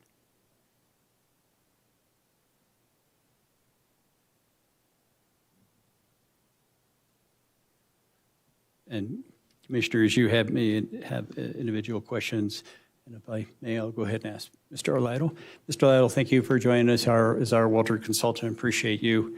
And so your letter to the original application that we heard, you certainly raised concerns and provided testimony to that. So I'm going to ask if you would review your concerns with that letter. If you had additional questions, I believe. And also with what we've had presented additional information today, I would like to have you comment on that, if you would, please. Be glad to, Commissioners. Good afternoon. Bruce Lytle, Lytle, Lytle Water Solutions, 640 Plaza Drive, Suite 170, Highlands Ranch, 80129. If I may, I'd like to preface my remarks a little bit here. I certainly agree with the fact that this hearing is strictly a procedural process. It is how the appeal and how the standards will be applied. But Commissioner Thomas, I certainly understand your confusion because we talk about the process, but then we keep rotating back to actual numbers. And the actual numbers aren't part of what the hearing is today. But the problem is the process and the data are interrelated. And because of that, let me just say a couple things. I absolutely am totally supportive of water demand management, conservation, all that. I mean, I understand, I've been in this business a long, long time. I understand how precious water is and how expensive it is to develop it. And I'm absolutely supportive of that. And I think that was one of the reasons that in 2013 that the appeal was approved, which did reduce the county's presumptive demand standard by 47%, from 0.75 to 0.4, with the acknowledgement that Sterling Ranch was a new community. They were going to be able to do state-of-the-art things that maybe some of the more existing districts that have older infrastructures can't really accomplish. And so that was a concession at the time to support water demand management. But one of the things that was in there in the appeal, the 2013 appeal, was the fact that some statistical analysis need to be done to either A, support that 0.4 could be met, or if it was less than that, then it could be reduced even further. So there was a provision that allowed for that, but that provision was based on 5 years of data. And the reason for that was to try and see some of this hydrologic variability. Demands are not the same every year. You can ask any water provider and they'll tell you that water demands vary from year to year. And so the 5 years was meant to try and see some of that hydrologic variability, but in 5 years, likely you don't see the full range of hydrologic variability. You may. Typically in Colorado, a hydrologic cycle runs about 10 to 12 years to get through a wet cycle, an average cycle, and a dry cycle. And so that's where the safety factor comes in on top of that. So I just wanted to mention that, but that's not where we are today, right? We're just talking about the process, how it will go forward. And so the fact of whether the standards should be changed, when they should be changed, none of that is before you today, only the process itself. And so while there's been a lot of talk about numbers today, they're really not part of what we're talking about today. So I don't have any overarching issues with the amended appeal, but I do have some specific comments if I could walk through those. Thank you, please. In section 2.3, there's new language that it talks about providing actual water use data. And one of the things I think that needs to be clarified, because and I'll get to this in another section where they talk about average data, I believe that it needs to be very specific that what's going to be provided are daily data by home, because that's where the statistics come in, is how much variability do you see from home to home? Because again, not every home, we just heard a resident and he obviously is doing a great job. He's put in the artificial turf, he's drip irrigating, but his neighbor might be irrigating real grass. So we need to see that variability from home to home, because that's how you do statistics, and you need to see it on a daily basis. If you average it to a year, it just mushes the data too much. So in 2.3, and I think I'll mention in another section, it needs to be clear that it's daily data. And Mr. Lytle, just to clarify that, that would technically fall under process is what you're mentioning. Right. Okay. Right. So we're not saying whether it's going to be acceptable or not. What we're saying is that that's the kind of data that needs to be provided so it can be assessed. And then at that point in time, when Sterling Ranch comes in with an application, they provide that data, and then we will evaluate it and provide you with a recommendation of whether we think it's adequate or not. Thank you. But just the process today of it needs to be daily data. The other mention in 2.3, and I forget who said it, but there's a clause in here that says within the district or outside of the property. I think that there needs to be, and the reason that was in there was it was stated that maybe you aren't going to have enough of the homes inside of Sterling Ranch, and so they want to use data outside the property. That, I think, needs to have some sideboards on it. Maybe if it's an adjacent property and it has very similar characteristics, maybe that would be okay. But for example, I wouldn't want to substitute something in from Arapahoe County or Adams County or something like that. So it kind of threw up a red flag when this clause in 2.3 says outside of the property. So I'm not sure that's appropriate, or if it's going to be included, it needs to have some sideboards on it.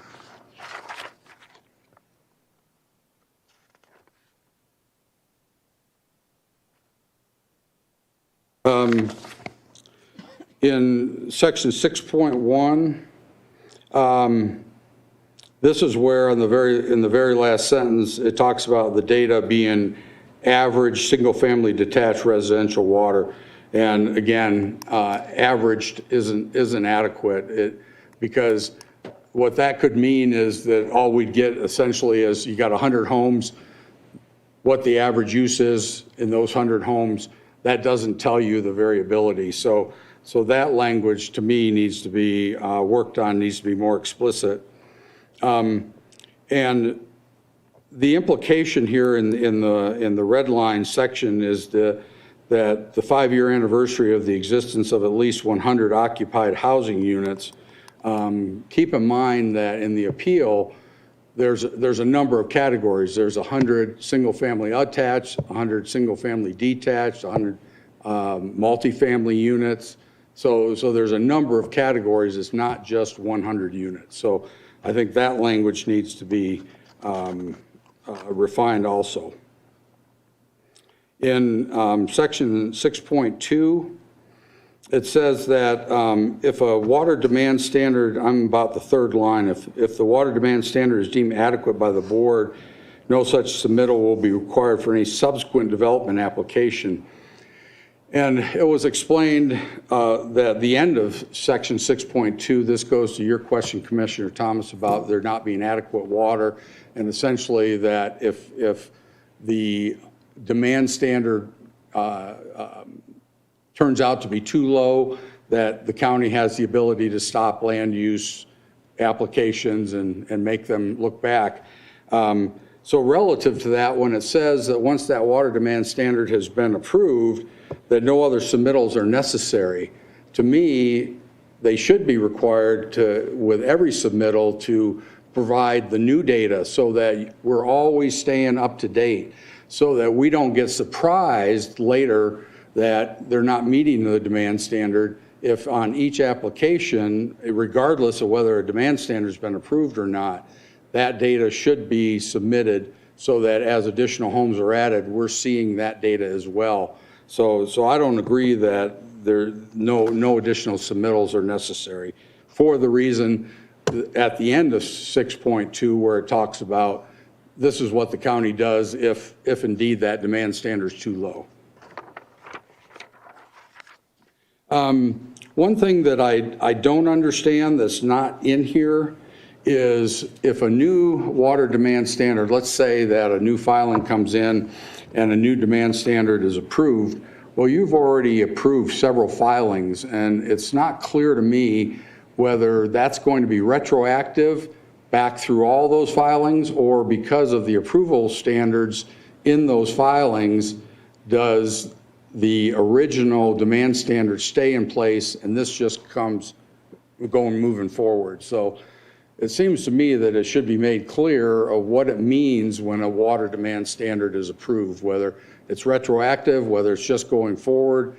And if it is retroactive, I'm not going to offer a legal opinion. I just don't know what that means when you approved a certain amount of water for a certain filing, and if it's retroactive, how that works. And I think my last comment is in section 6.3. I don't know what table 2 of the development standards within the development plan is. It's not included here, so I would just ask for clarification because I just simply don't know what that means. And those were all my specific comments. Thank you, sir. Appreciate it. Questions for Mr. Lytle?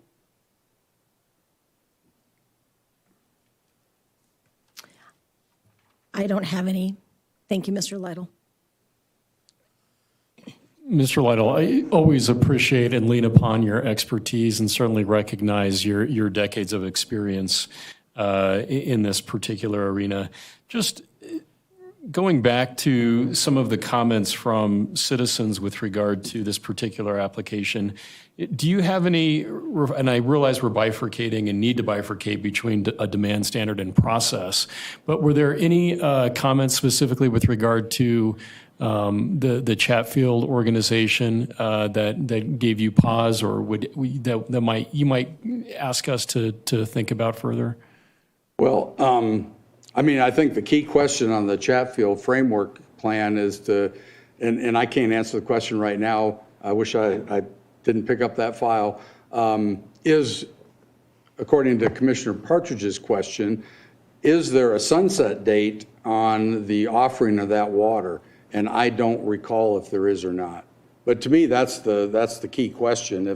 If there is a sunset date and they've met it, then I think that they've met the terms of the appeal. If there's no sunset date, then it seems like that's a negotiated thing of what does this mean in terms of keeping that water available.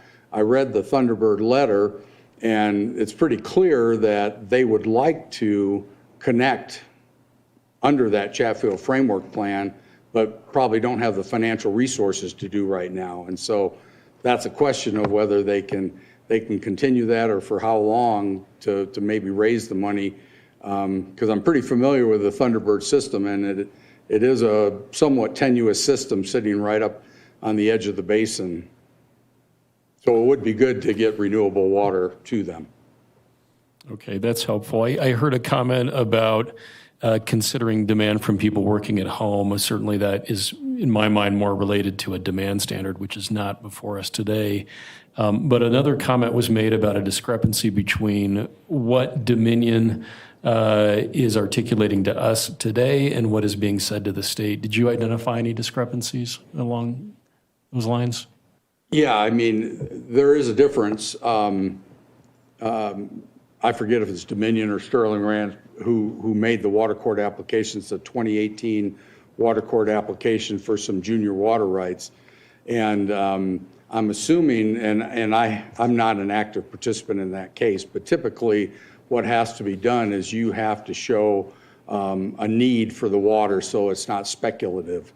And so I believe that the number that's being presented in the water court application is likely related to the demand standards right now and their proposed development, the number of taps and so on and so forth, as opposed to some of the numbers you've seen today where they're being presented based on what they hope they're going to get approved.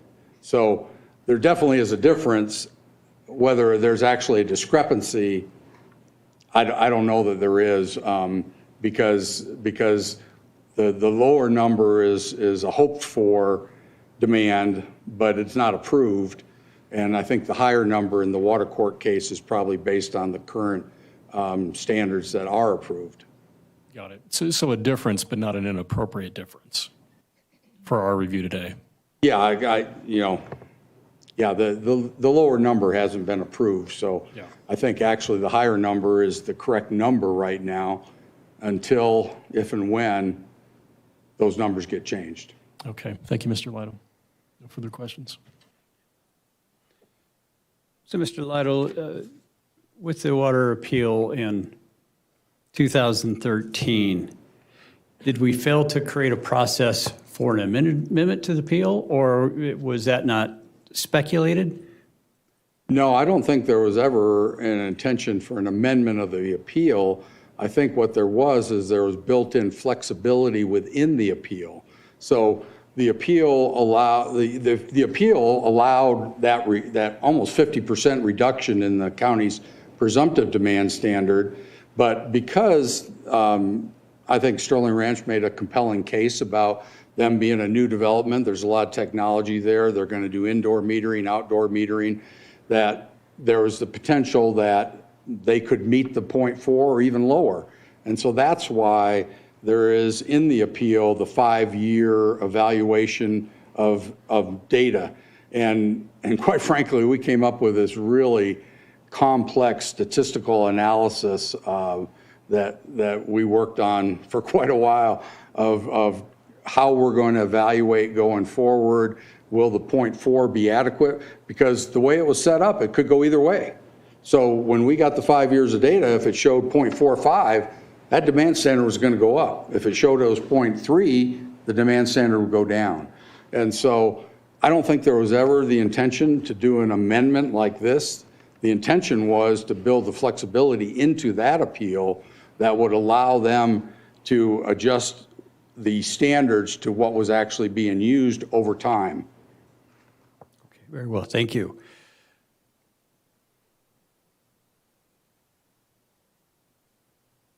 So, and I'm going to relate this to process. So let's say an amended appeal process is created, and there is a application for decreased demand standard.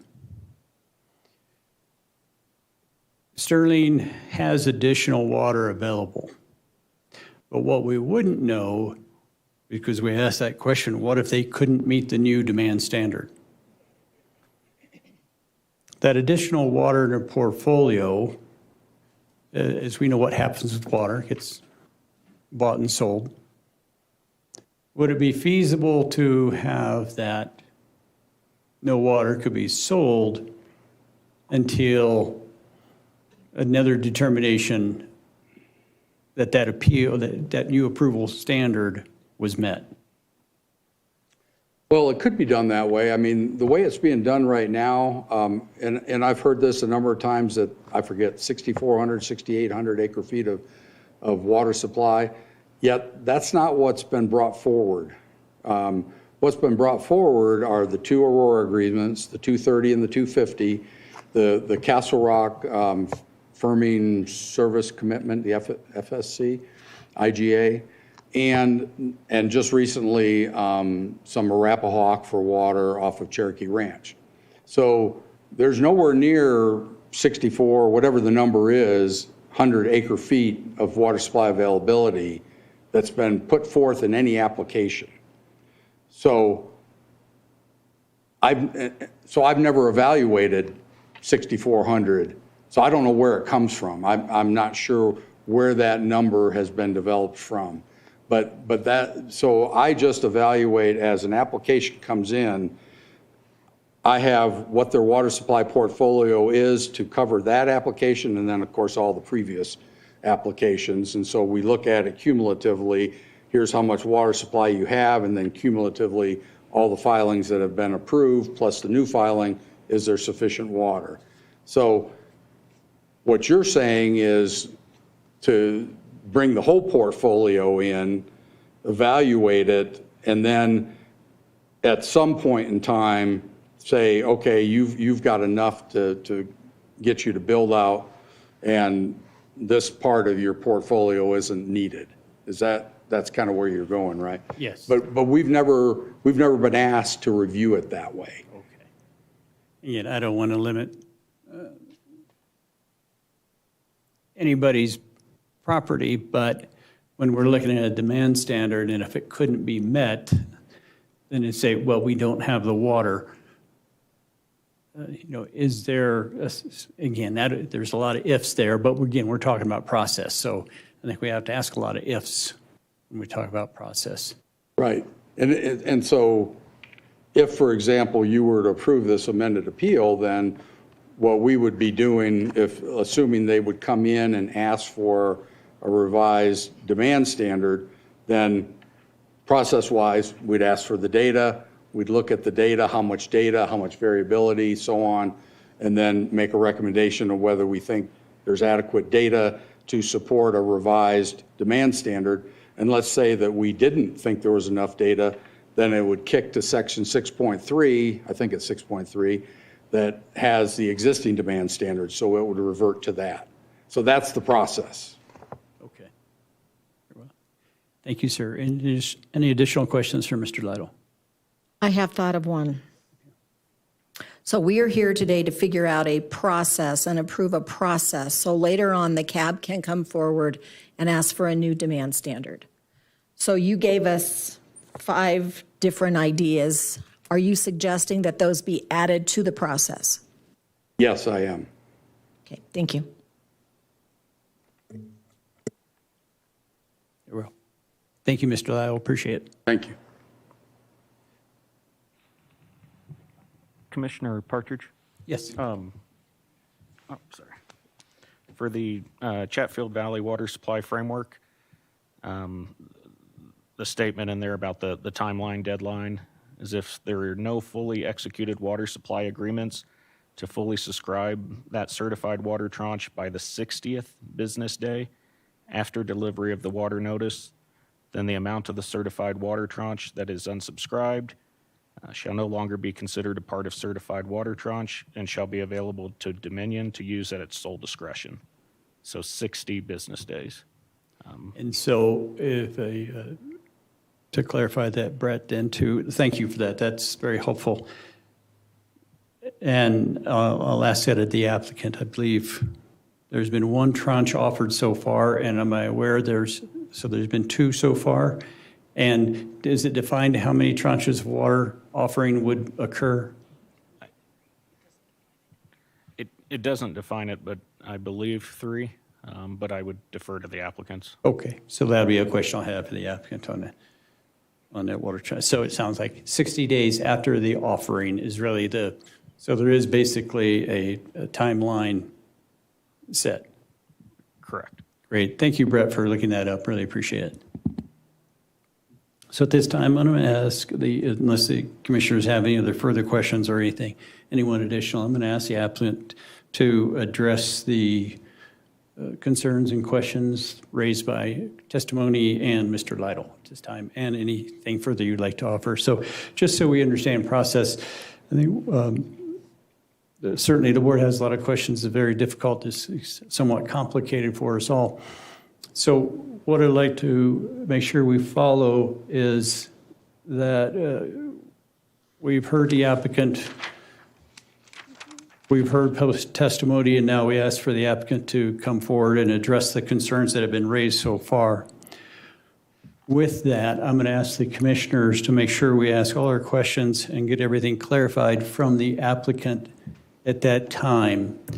And then there will be a point that we'll close for any further discussion from either public, which we've already closed public comment, and any further information from the applicant. And the reason so is if we would bring the applicant back up when we're in deliberation, we should also then give the public the opportunity to address. So therefore, it's wise for us to, once we have finished this next step, wise for us to not allow any additional information unless the we would ask staff for additional clarification information, but no further information from the applicant or public at that time. So I'll refer to that as our time period of deliberation. So, Mr. Chair, maybe a point of order, or perhaps just a question for clarification. If in our deliberations, the board identifies items for which the applicant may need to approve, would it be appropriate at that time to ask that of the applicant? Correct, Commissioner. That's a very good point, though. So if we have questions that would require the applicant's approval, that is very good. Yes, thank you. You bet. Thank you, Mr. Chair. Okay, Mr. Smethels. Yes, can you all hear me? It's a little weak again, I'm sorry. Can you all hear me? Yes. So I did my best to write down all of the comments from public testimony. While I'm kind of addressing these at a high level, I believe Mary Kay is going to actually get the real data points for you for some of these that were addressed to Dominion from Ms. Dixon. But the difference between the water usage that was reported versus what Roxboro billed Dominion for is solely construction water. Mary Kay will be giving us the construction water amounts, but the amounts that were delivered to this board were municipal demand consumption numbers. What was actually being used at homes, residences, parks and open space versus what was being used by the cab, actually purchased by the cab from Dominion for construction water. So that was the discrepancy. In fact, construction water is the largest single user of water currently in Sterling Ranch, and I'll have those numbers from Mary Kay while we're going through these topics. To Mr. Lytle's point, the 6,200 acre feet that was submitted to the state are for junior rights on the South Platte River.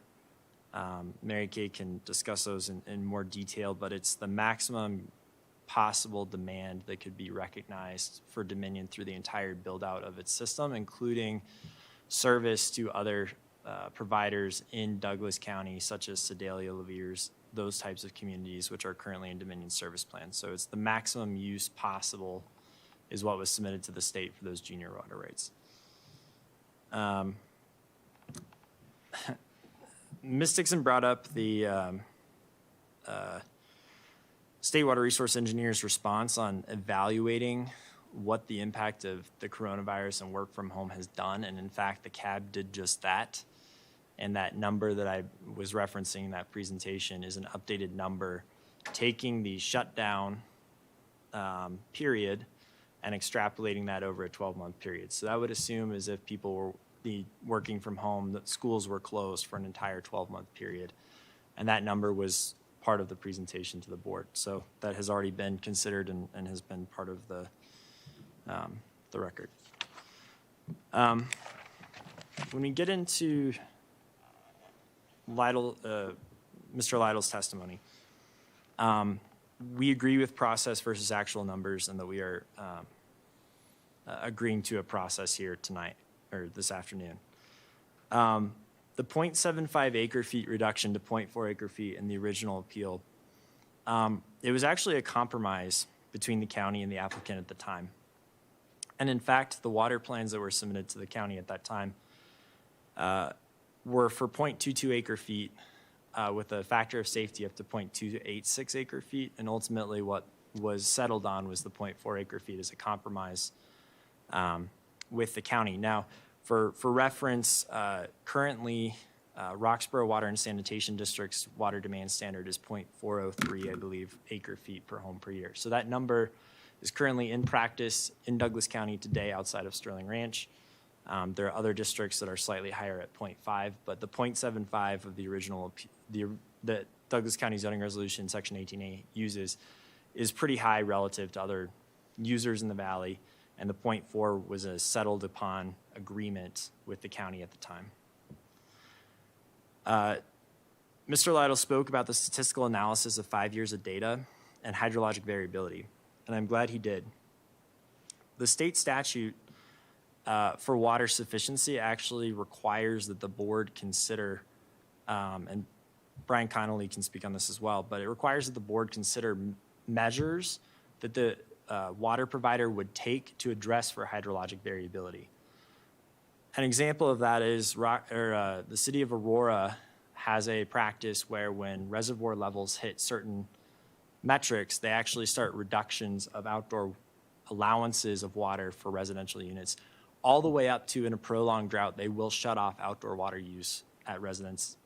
And that is part of what is to be considered by the board in determining a water demand standard. So the 5 years of data was to look at hydrologic variability, but the statutes already say that the district can take necessary procedures to address hydrologic variability, particularly with regards to outdoor demand. And that is a common operating practice in Colorado.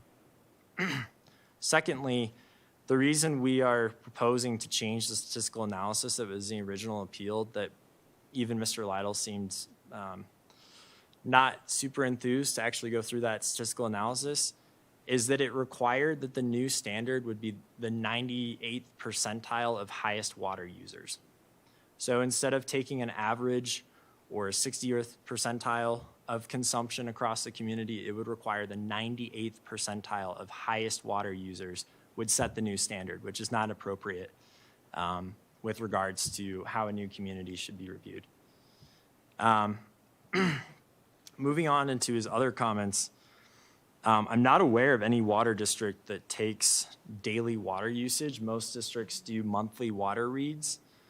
The CAB, through some of its technology, has the ability to do daily reads, but generally speaking, it's predominantly monthly reads is kind of the standard operating procedure with most districts. And one of the hesitancies, and Denise might want to speak to this more than I, for not sharing specific account user information with the county as part of a land use application, is that makes that specific person's usage information publicly available as part of a land use application. And so in conversations with the CAB, even the element water analysis that was submitted to the county did statistical analysis on the water data, but did not disclose full consumption because that should not be in the public realm. Ultimately, the CAB can perform its own data analytics, can submit that to the county, can submit information to the board, but making publicly available personal information of CAB customers on their water usage data is really not, I believe, in the interest of the CAB consumers. And Denise, feel free to chime in on that. Well, I think the thing that's important here is that when we hire Element to do our data use analysis, they're a third party. They are not part of the CAB. And so by having them do it as an expert and not having that data in the public realm, it provides us with assurance that our users' personal private information for water use isn't in the public domain. So we would prefer to keep it that way. And perhaps we can make some arrangements to where the data that is shared, strips that layer. But that's really what our goal is to keep our private consumers of water information not in the public realm. And I'd also like to add to that the current 2020 water appeal before you does not preclude the county asking for that as part of a land use application in order to determine if the water demand standards are appropriate.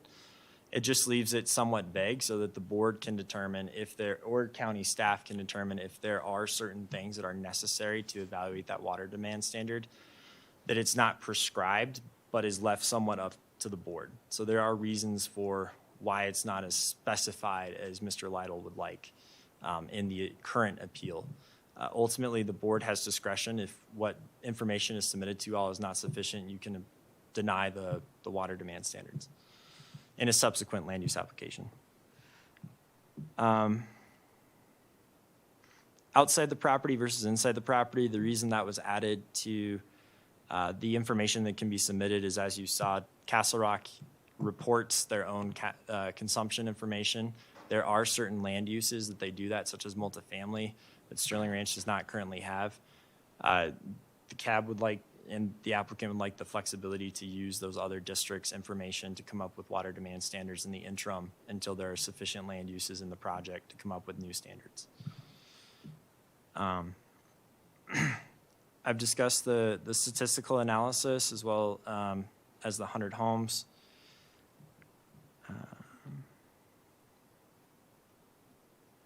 The new demand standard would be retroactive to past applications that the board has reviewed, should the board find them acceptable. Section 6.3, Mr. Lytle brought up that there's a development table reference in the PD. I've asked Brian Connolly to look into that while we're going through the rest of these questions.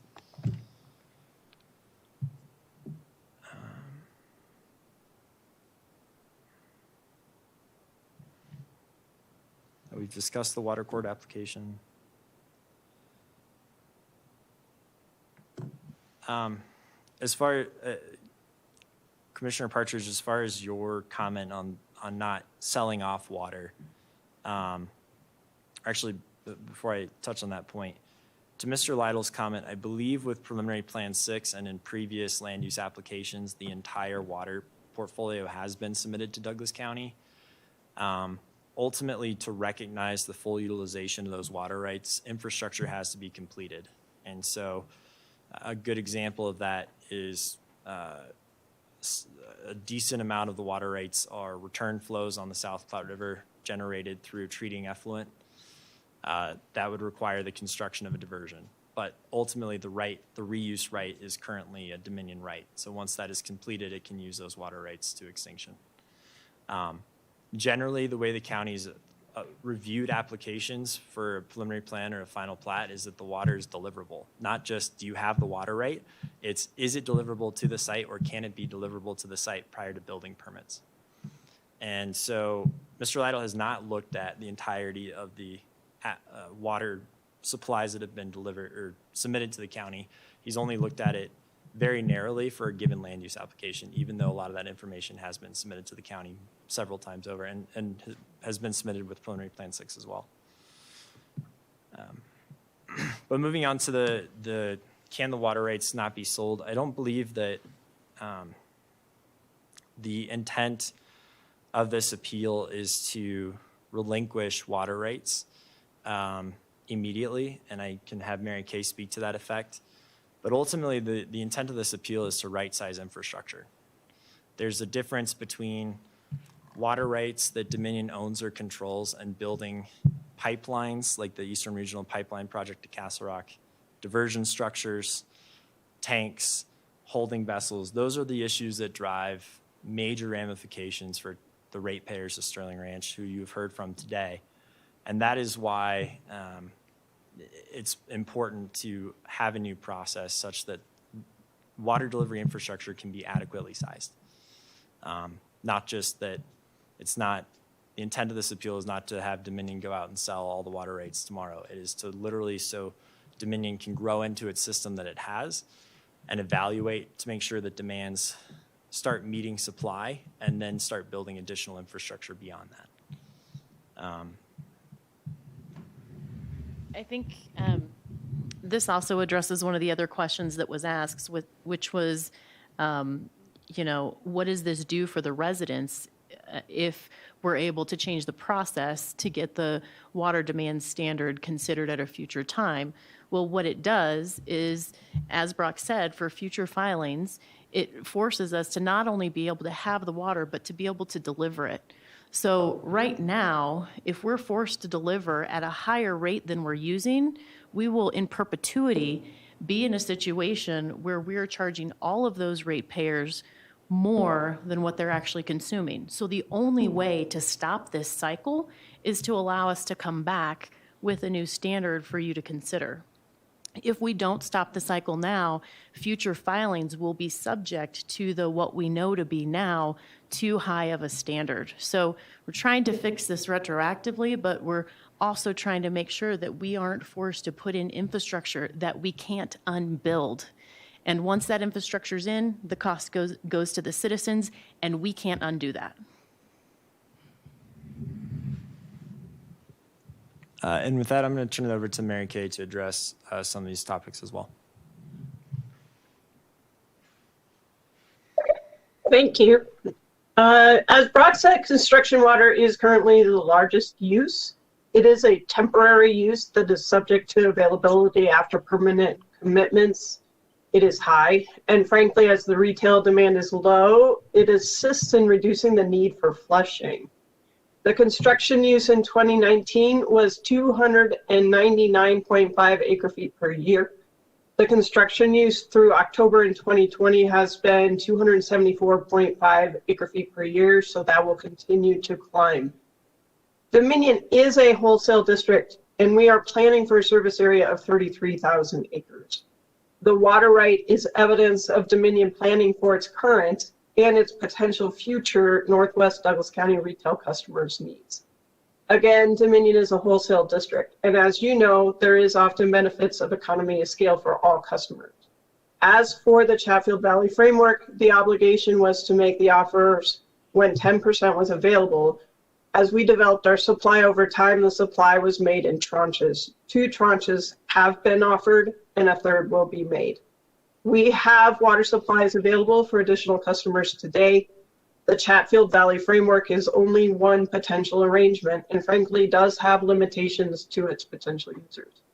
We look forward to working with new users and encourage them to continue their discussions with us, either under the Chatfield Valley Framework or under other arrangements.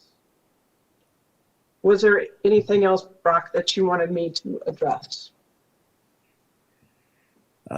Maybe potentially addressing the not selling water rights immediately following the approval of an appeal and in the approval of a subsequent water demand reduction.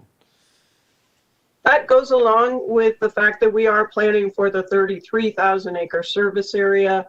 We don't have any intent on divesting of our water supplies. We are frankly looking at additional supplies, which is evident in the water right that has been submitted to the state.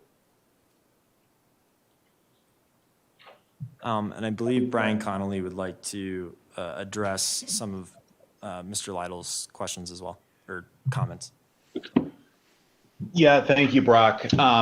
So one of the items that Mr. Lytle raised was wanting some clarification on what Table 2 is in the PD. That's just the land use table in the PD. So where the appeal references uses in the office project sector or in the industrial project sector, that just lists off uses that you would typically see in your own zoning resolution or in a PD. That would be office or industrial uses. So hopefully that provides a little bit of clarity on that particular topic. One thing I think, notwithstanding some of the other discussions about or the comments that Mr. Lytle made about some of the public comment. I mean, the items that we heard specifically about the water appeal itself.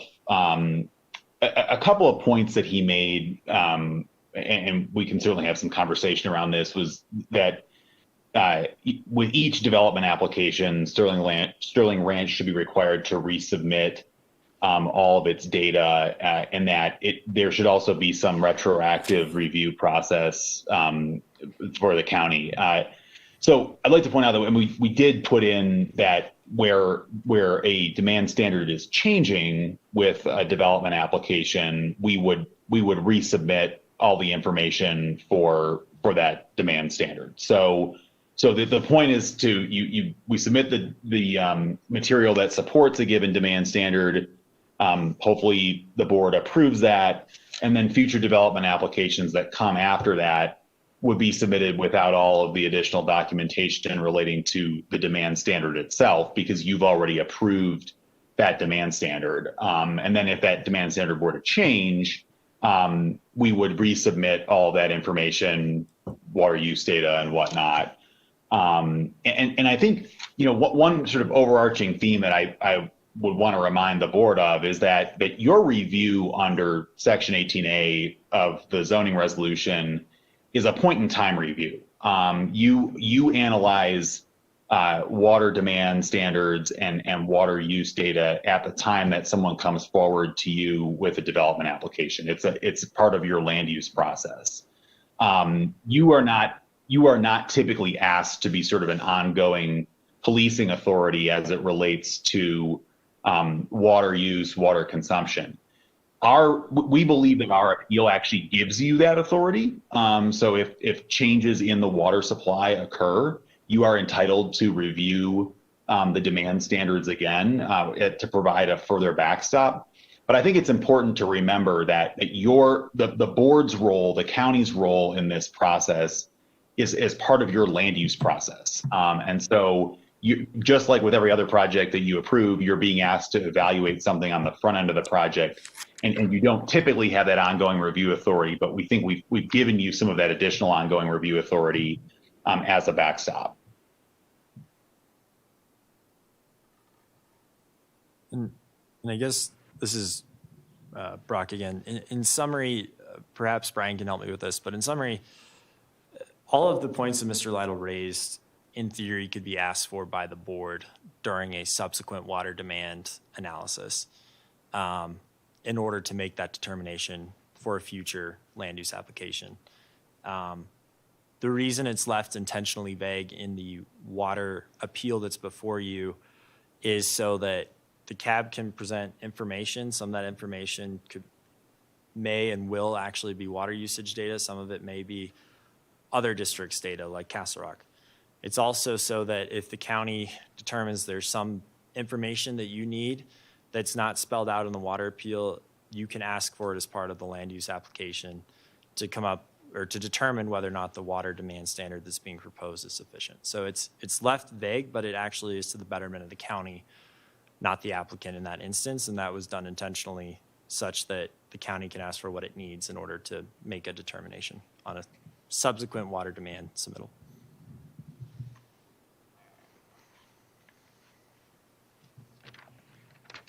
We've been going for a little over 2 hours, so why don't we take a short break? And I would request that we continue to have the applicant answer some questions and review some things. But how about if we take about an 8-minute break till 4:50 p.m.? Sounds good. Okay, so yes, Commissioner Thomas. So while we're doing that, I still have lots of questions. And I would just like to float the idea as a possibility that we get our questions answered. We postpone deliberation until Friday when we have our mill levy hearing, because I think we've got 14 other items we need to do yet today. Because I want to be very thoughtful. This is a very big decision for everybody. I appreciate the homeowner who came here in person to talk. So I want to make sure we get this one right. There's lots of questions. And I want to do the right thing for the homeowners, and I'm wondering if that would be something we could consider and discuss more when we come back. I think we certainly can. We have an answer, but certainly you pose that. Appreciate you posing that ahead. But I know I have additional questions, so we'll be having further questions for the applicant. But that's a meeting with everybody. We'll recess until 4:50.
or benchmarks or something into this process that we are looking at determining today?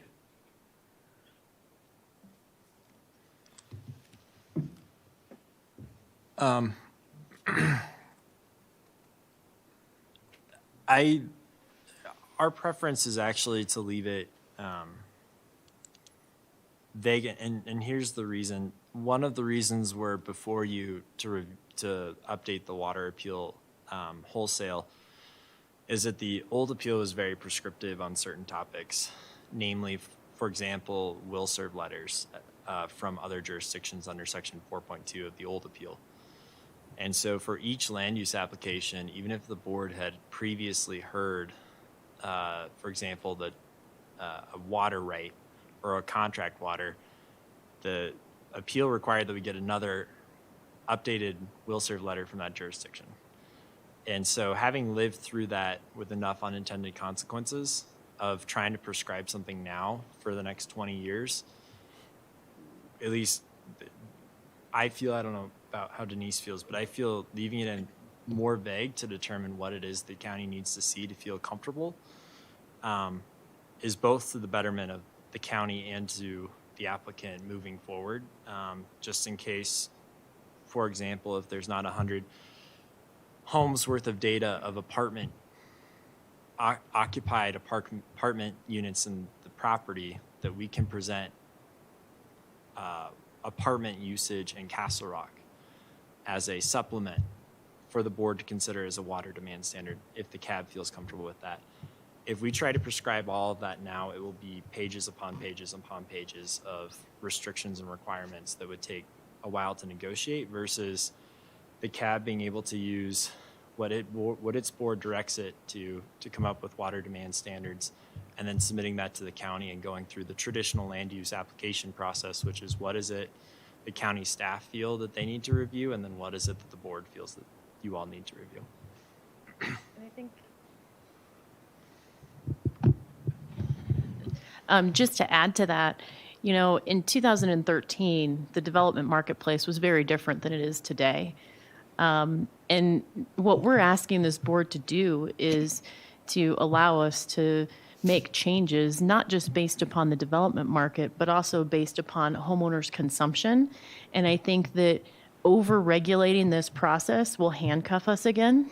The reason that we're here today with a process appeal versus a demand appeal is because the way the 2013 water demand appeal was written to allow for the 5 years and that kind of thing. I think that there are other ways that we can account for the things that you all may have concerns for and that Mr. Lytle may have concerns for that don't necessarily need to be prescribed, because we know that the marketplace is going to change, homeowner use is going to change, and I think it would be a good demonstration for this board to allow us to respond in a quick and nimble way when those things come up. None of us knew that coronavirus was going to consume our 2020. We could have written policy in 2013 that would disallow things that needed to happen when something unprecedented happened. So we really believe that allowing us to work with staff and you all and your consultants will give us all the flexibility to do what's right for the citizens. Well, I think there are some basic things, and I'm referring to Mr. Lytle. He is the paid consultant for us to help navigate this. And there's a part of me that doesn't like this micromanaging of your water supply. We don't do this for anybody else. And so this is new territory for us.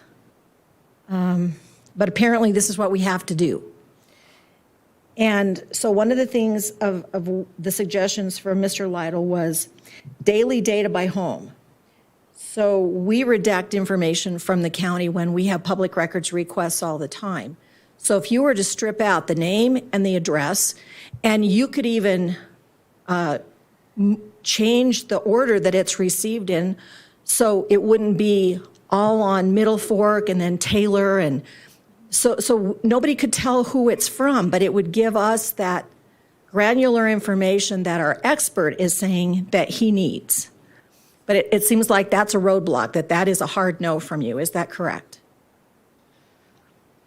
I think and Denise can answer this, I think a good example of what the CAB, even what the CAB board received from Element Water was not to that level of specificity. The CAB paid a consultant to review that water information to then prepare a report that actually gave, at the previous hearing, Commissioner Thomas, you said you wanted to see statistical analysis. A statistical analysis was done by the CAB's own water consultant. And what Mr. Lytle's asking to do is say, I don't care what the CAB has worked on.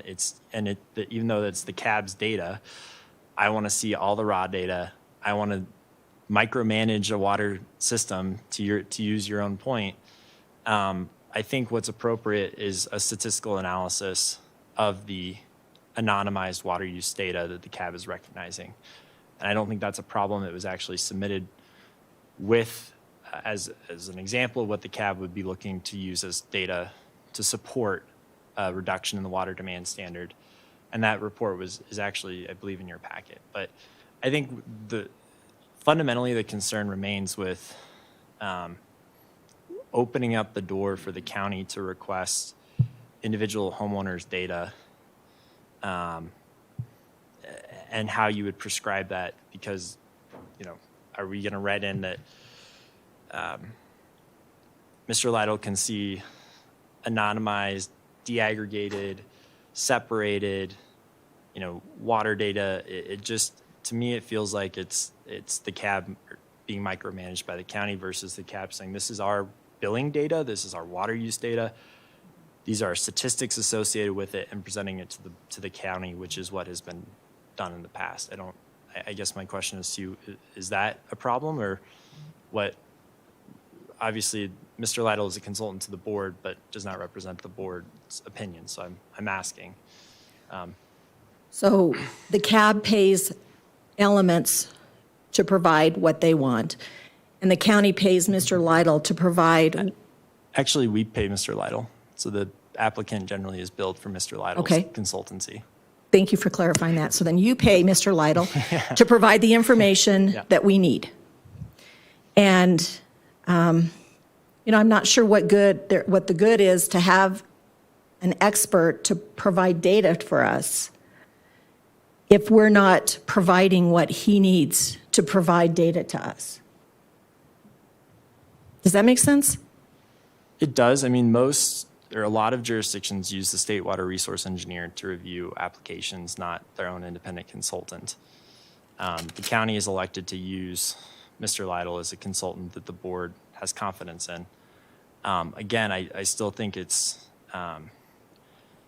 having lived under the existing appeal, I think it's difficult to say that Mr. Lytle can access any of the CAB's data whatsoever. Just when it's a public entity, it has its own quasi-elected board. To me, that feels like micromanaging. I think the reports that Element prepares have been submitted in their entirety to the county.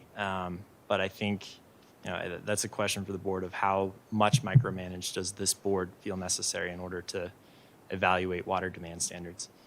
And just to clarify, it doesn't feel like micromanaging to me to get data, raw data, for the expert to provide us information. It's micromanaging when we say you have to provide 0.228 instead of 0.229. To me, that's micromanaging, getting information to help you help your ratepayers. I guess I just feel like we're asking you for information to make a decision that helps everybody, and we're hearing a no. So I just... Let me confer with Denise real quick, and if we can answer another question, perhaps we can circle back later on that. Okay, that's fine. So I understand now your definition of outside of the property. So what you are saying is that if you need to provide data from 100 apartments and you don't have 100 apartments, you want to be able to use data from Castle Rock. Is that what you're saying? Castle Rock or various, the state water plan, source material that exists in the public domain to support a potential revision to a water demand standard for a use that the CAB does not currently have. There are multiple published literature about acceptable water demands, for example, for office space, for bars and restaurants, for daycares, all of those. A good example, there's a potential land use in the project that hasn't existed in the project before. They provided their current consumption to CAB and Dominion in other locations to determine what their actual usage is estimated to be. Those are examples of uses that may not exist within the property. It may be one-off uses that it makes sense to use either available literature or other users who have used that demand, and not just limit it to uses on the property, which is what the original appeal did. And what we could do there is, obviously, if you're approving the demand as each land use hearing is coming up, we could then use that data to help support what we're asking for when we're asking for that, versus being required to provide that in totality before we come forward for any appeal based upon the classes. Do you want to answer the other question? Commissioner Thomas, while you're on that topic, I wonder if I could ask a couple questions regarding, because I've got concern with that. It's how it's worded. Two reasons. One is how it's worded, using the word "or." It gives me consternation because it states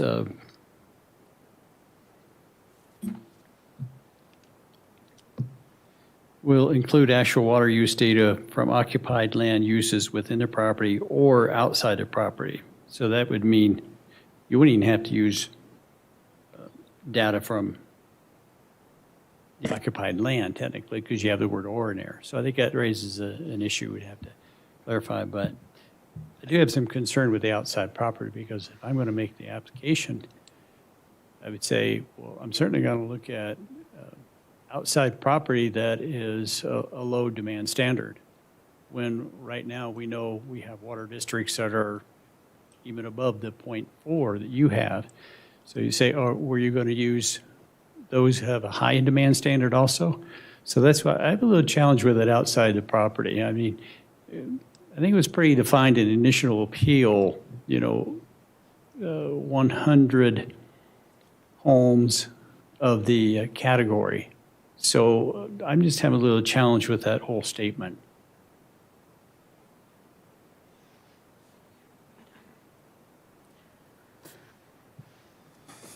So I'm going down the list of items that Mr. Lytle talked about. He asked if he wondered if the water demand standard, so if the CAB comes to us and wants to do a 0.27 and we approve that, is that retroactive to all the other applications, or is that only for that particular one and anything going forward? It is retroactive. It is retroactive. Okay. And may I address Commissioner Partridge's question about the outside the property?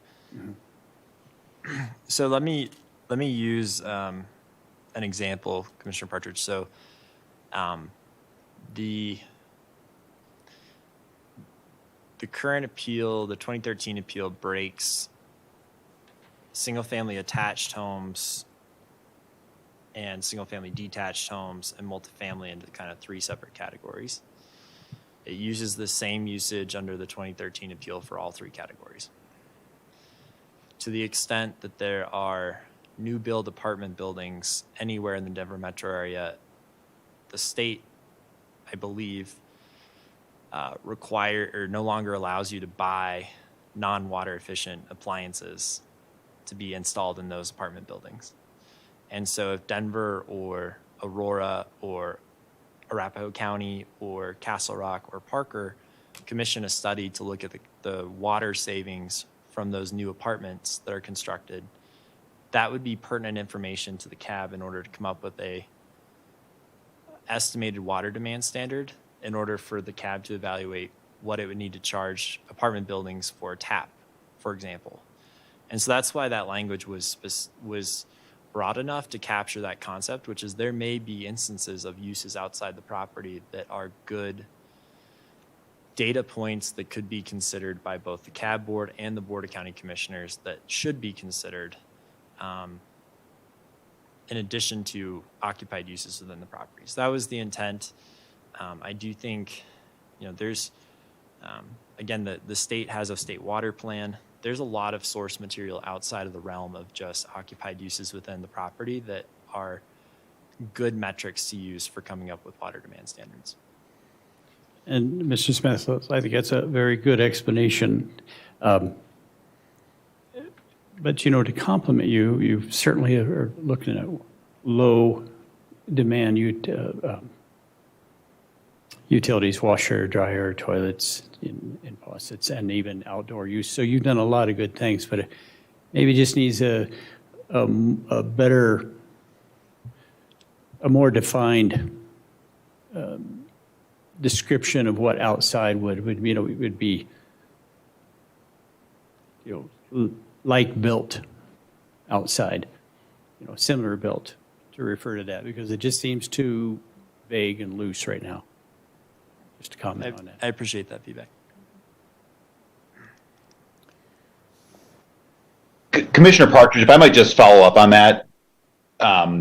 So I think the language of the appeal points out that data that will be provided is at the request of the county. So I think for any given land use that comes into Sterling Ranch, it will ultimately be up to you and your staff to request, what data you want to see for uses outside of the property. So I think the flexibility is there in the appeal already and I, to sort of back up what Brock said earlier. I mean, I think I hesitate to suggest being too prescriptive about what data you'd want to see at the front end, because I think with any given land use that comes into the project, you're going to want the ability to specify what data you want to see for, say, an apartment project, or if it's a bar or restaurant or an office project.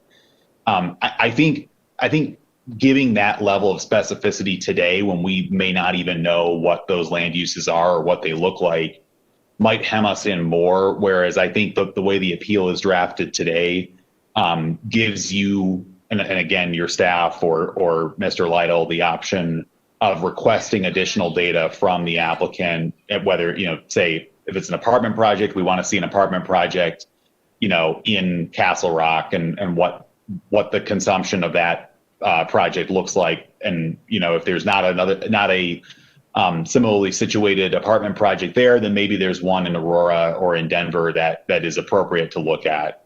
But anyway, I just add that because I think the flexibility that's there, ultimately you are the arbiter of whether the data that's been provided to you is sufficient. And so the water appeal certainly gives you the flexibility to request additional data.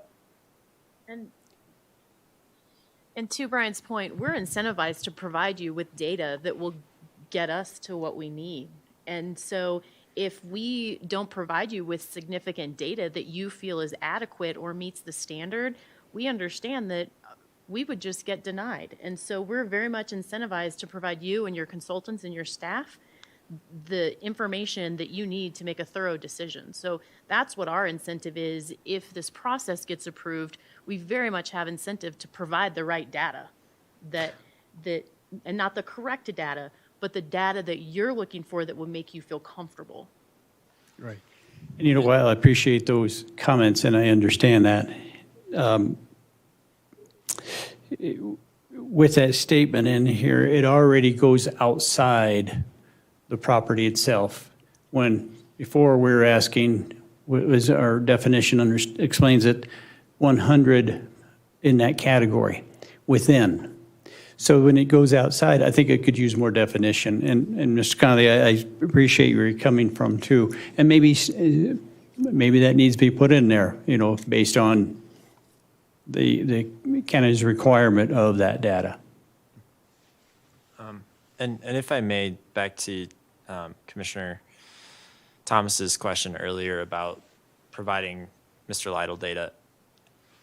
All the other water districts in Douglas County that I'm aware of submit averaged water use data.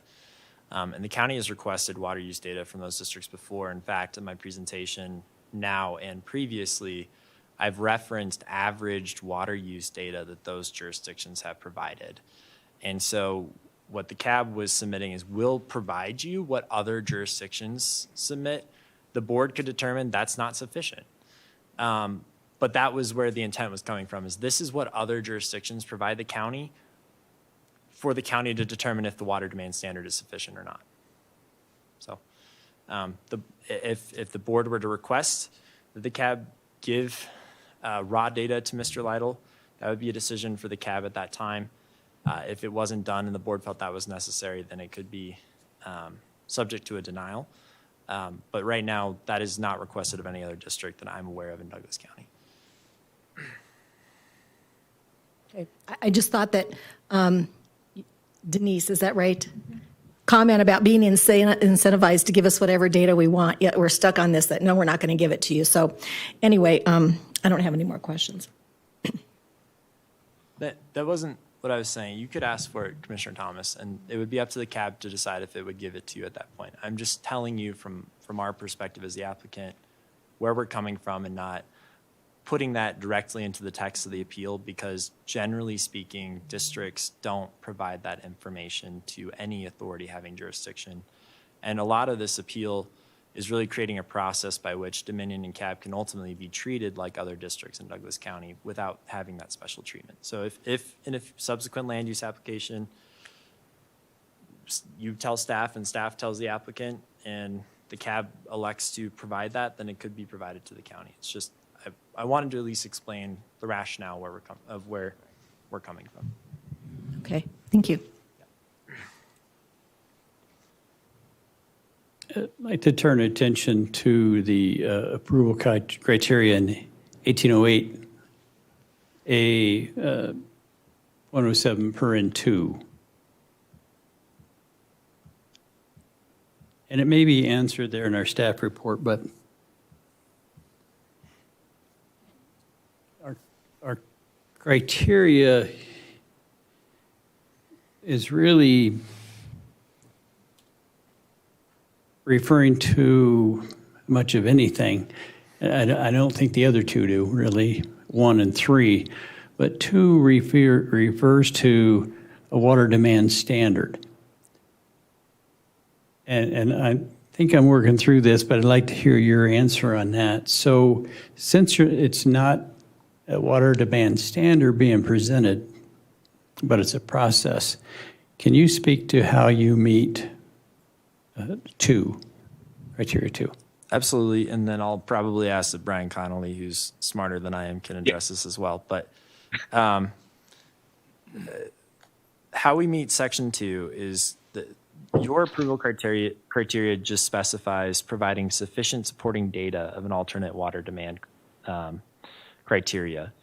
And so if you look at everywhere a water demand standard is referenced in the new appeal, it predominantly references supporting data, which is taken directly out of this approval criteria.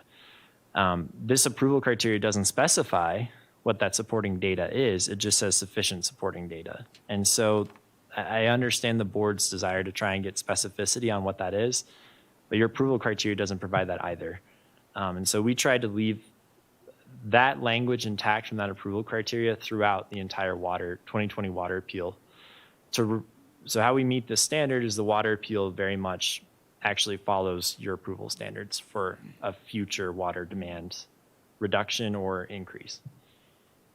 Does that make sense? And I'll let Brian Connolly jump in here. Yeah, I mean, what I might just add to that is that, Commissioner Partridge, when your staff first analyzed this application when we were together back in November, as I recall, the staff report concluded actually that approval criterion 2 was not applicable, because we are not asking for you to adopt a demand standard today.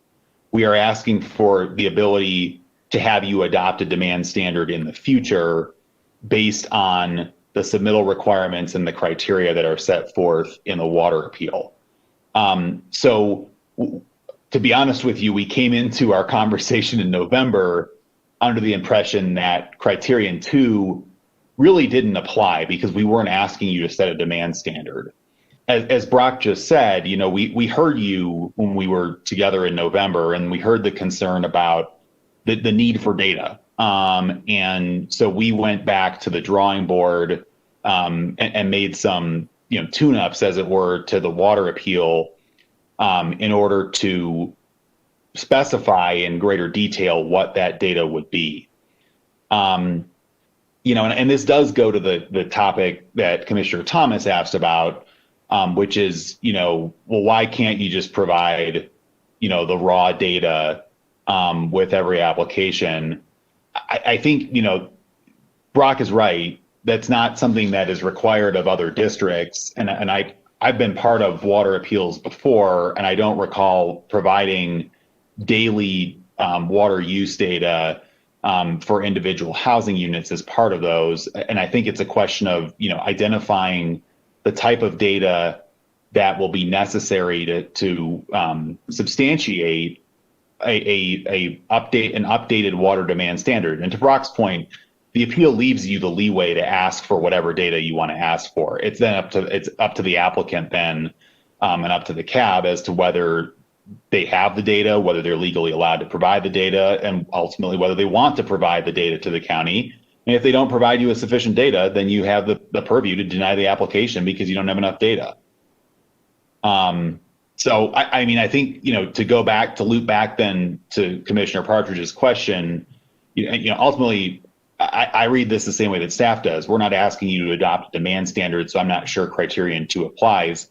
But to the extent it does, and the extent that you think it does, then it's a question of whether the water appeal provides or allows you to request enough information to make a decision on a demand standard.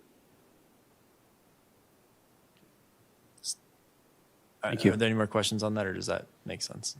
Yes, I'm clear on that. Thank you.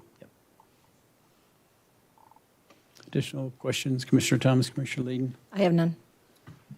I don't have any additional questions at this time. I think it'll be helpful for the board to deliberate. I may have some inquiries of the applicant following some additional deliberation. Okay. And Commissioner Layden, I want to make sure we'd be clear on the additional inquiries because, again, for following due process, I want to make sure that we would give the public the opportunity once we're deliberating, and that may even require to say, well, maybe it's necessary to open up public testimony again. So that's why we're trying to ask all our questions now of the if anything you might think you need to ask the applicant, unless it was a question that did require the applicant's response. Okay, great. I think I understand. Okay, thank you. Mr. Smethels, anything from you or your staff, your team to provide? I guess anything further? I think just in closing, I do believe that this appeal creates a sufficient process for the board to evaluate future water demand standards. I understand the desire of Mr. Lytle to put specificity on it, but your own approval standards don't have that specificity. For supporting data is all it says. And that was what we tried to mimic as best we could in the appeal as a process set forth. And ultimately, it's up to the CAB board and your board to determine what that supporting data needs to be that is sufficient in order for a new water demand standard to be approved in the future. So, thank you. Very well. Okay, so at this time, we're in deliberation process. And Commissioner Thomas, would you like to present anything? Well, I'm wondering, since by law we have got several items we still have to approve. I know we have until 11:59 p.m. to get all this stuff done, but I prefer not to be here that long, and I'm sure staff doesn't either. And to give this very important decision the time it needs, I'm wondering if it's appropriate or is possible to continue it until Friday when we have the mill levy setting, so we will all be together then anyway. and we could then start deliberation, finish deliberation, and then come to a decision.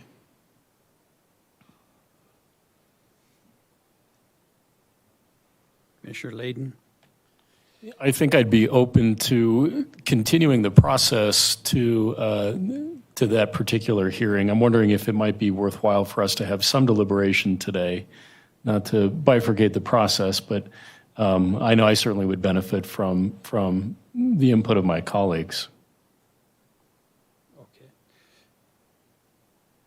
And I'll just ask for clarification, Commissioner Thomas, on Friday, December 18th, our mid-level hearing is from 3 to 4 p.m. And your suggestion would be before or after? Either one. Okay. But Commissioner Layden, would you like to go into some deliberation with the board?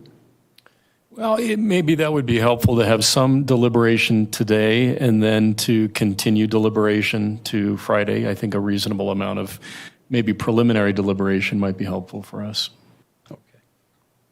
Would you mind if I asked the attorney, Mr. Ingalls, if that's appropriate to deliberate some and then stop and then finish deliberating, or should we save all the deliberation till one time?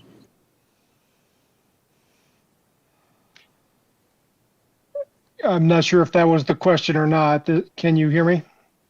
I can hear you now. Okay.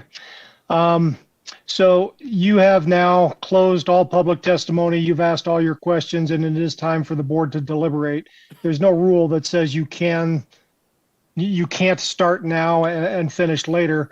There is a rule, there is due process that would indicate that you cannot receive additional information from outside sources. So whatever you do between now and a final decision, you are limited to the record that's been presented to you, whether in writing or verbal or as the case may be. As long as you limit it to that, you can start the discussion now if you wish and finish it later, or you can do it all now or all later.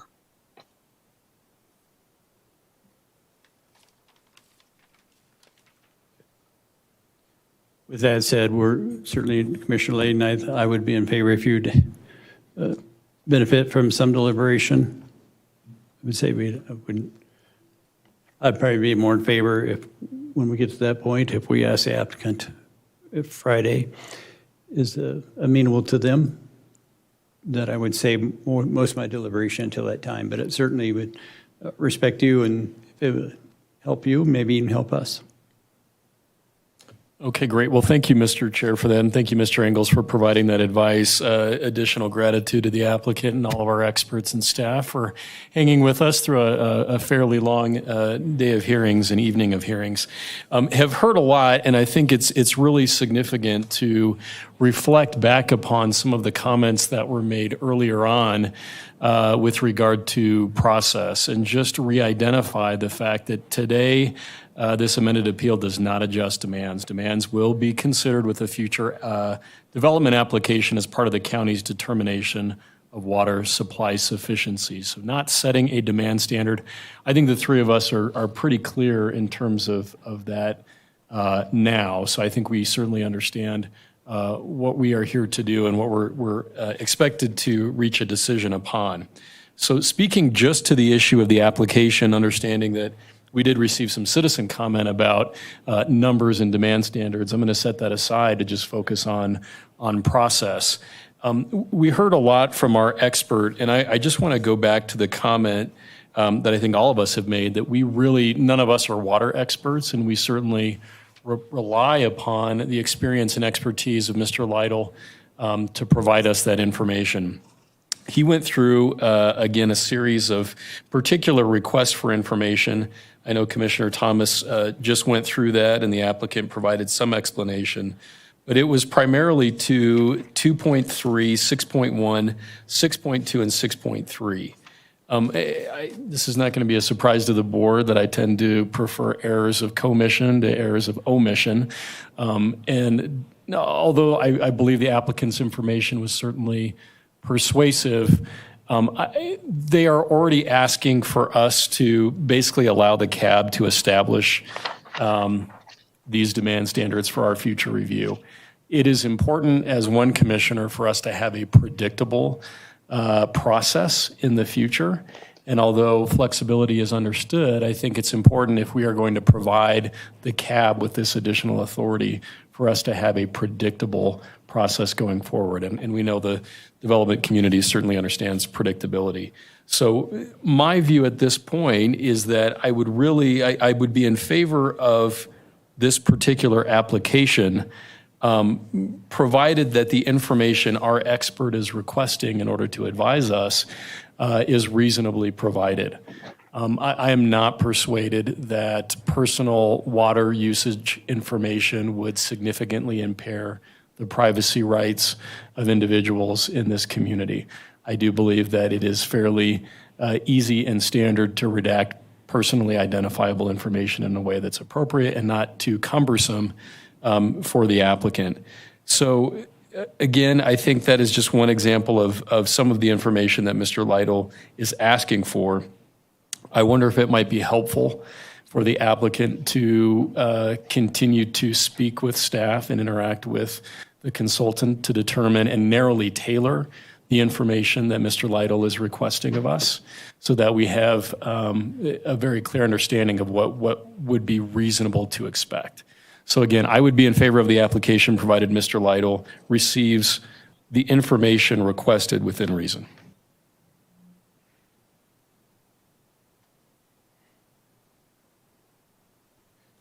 I maybe ask Attorney Ingalls, so I think you kind of appreciate that. Clearly stated some issues.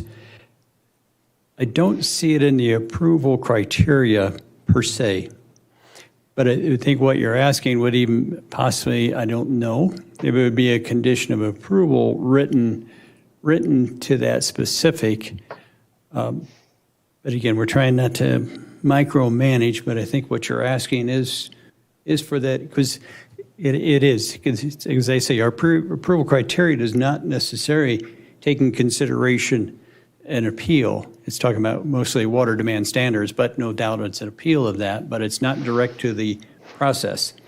So, and I'm just wondering if that would be something to try to come up with a condition of approval that would be acceptable to the applicant, but acceptable to what you're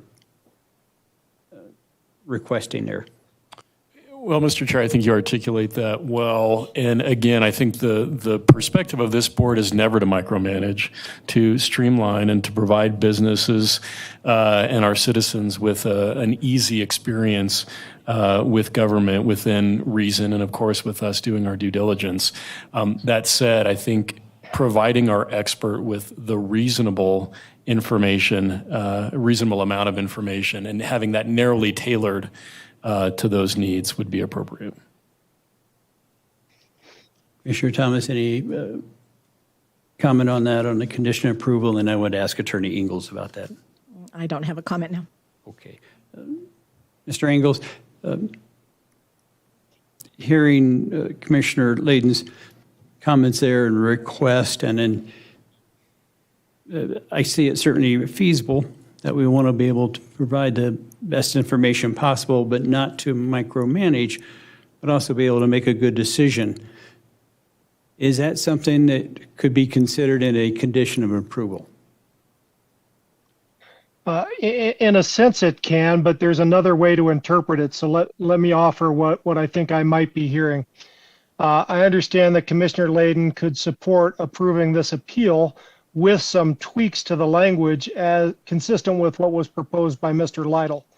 If that is a motion or if that is an approval the board is willing to consider, what I would suggest is you direct your staff to bring forward on Friday a draft that has those proposed changes narrowly tailored to provide the information you believe your expert needs so that you can vote on that on Friday.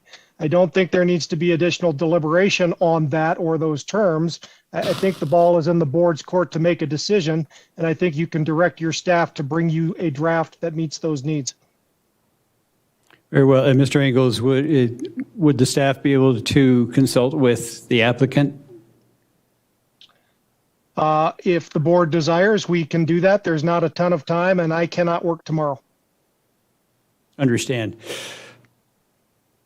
Because ultimately it comes down to the conditions of approval or something for the, and the reason I ask that is because conditions of approval are a choice of the applicant to whether comply with or agree with. That's why I asked that. Well, it's certainly important to know if you're conditioning an application on certain things, whether the applicant agrees with those things. This is a process, however, and you have the right to approve a process that is agreeable to you. If the applicant does not like what you are agreeable to, they can withdraw their application and stick with the appeal they already have approved.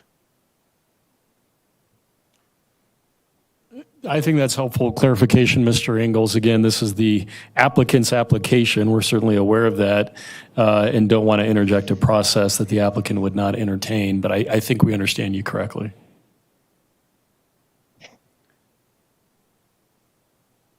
So here are two things. First of all, I think to ask the applicant, because what I've heard is a request for looking at Friday.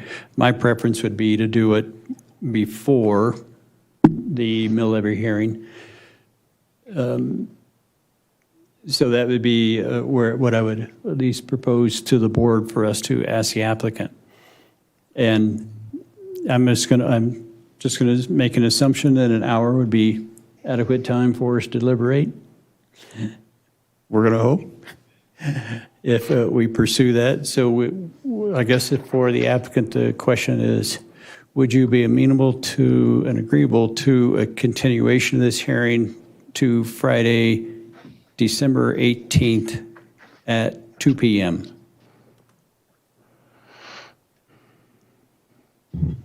Yes, we would. Okay, thank you, sir. And the next question would be not necessarily a request, but there's, as you heard, our deliberation here on condition of approval.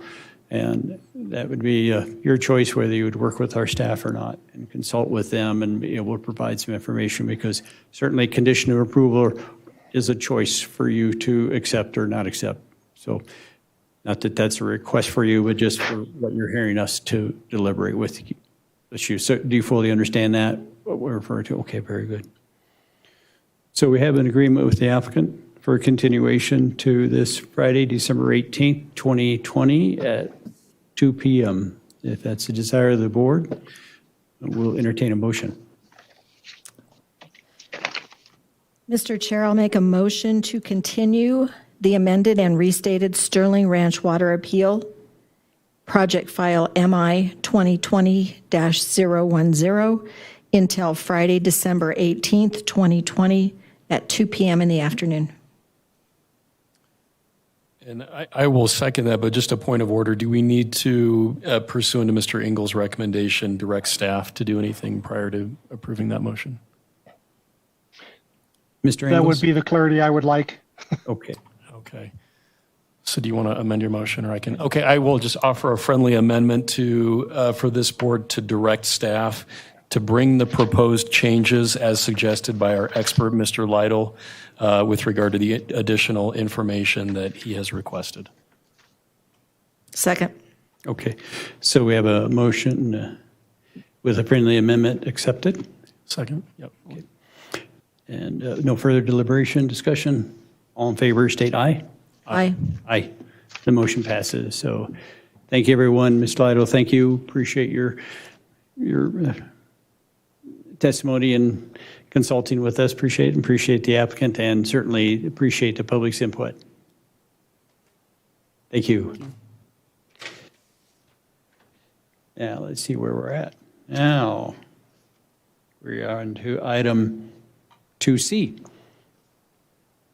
This is a resolution summarizing revenues and expenditures and adopting a budget for the County of Douglas for the fiscal year beginning on the first day of January 2021 and ending on the last day of December 2021. Presenting for staff, our Budget Director, Martha Marshall.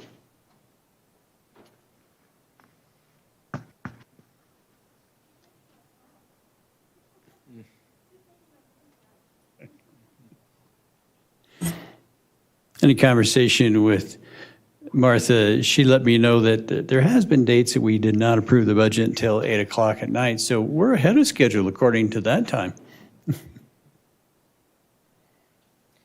Don't push it.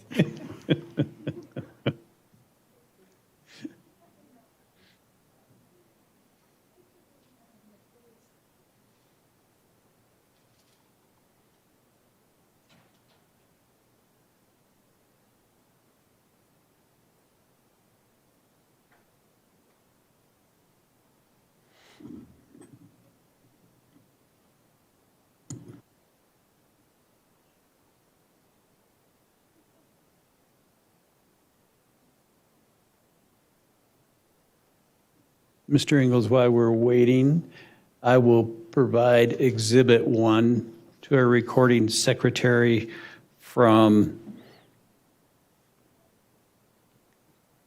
this was the continuance on item 2A. Oh, yeah, thank you.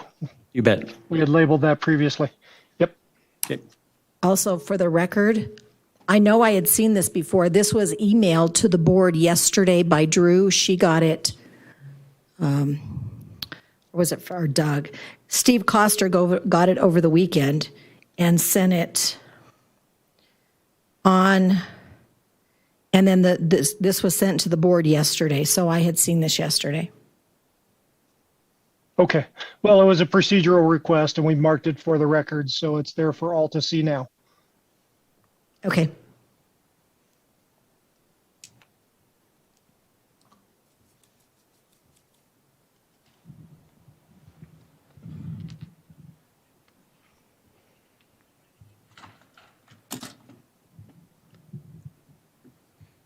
And before Ms. Marshall starts, I'm going to label her as Speedy Gonzalez because I know how she's going to go through this.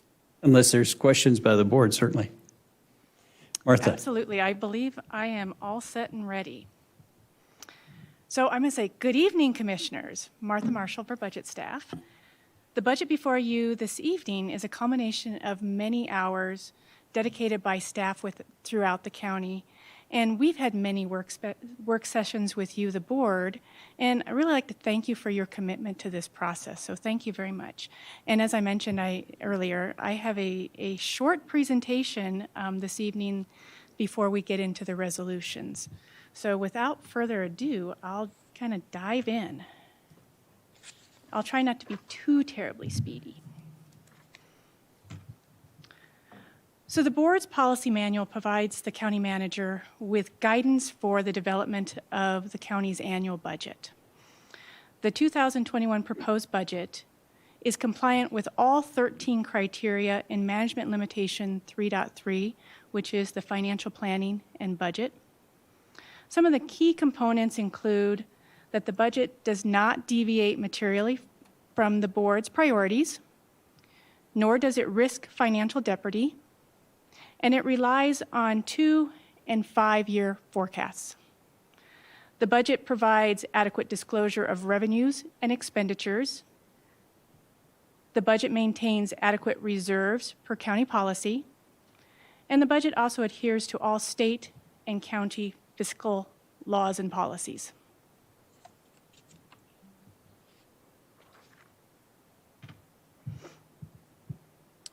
The 2021 proposed budget is $452.3 million.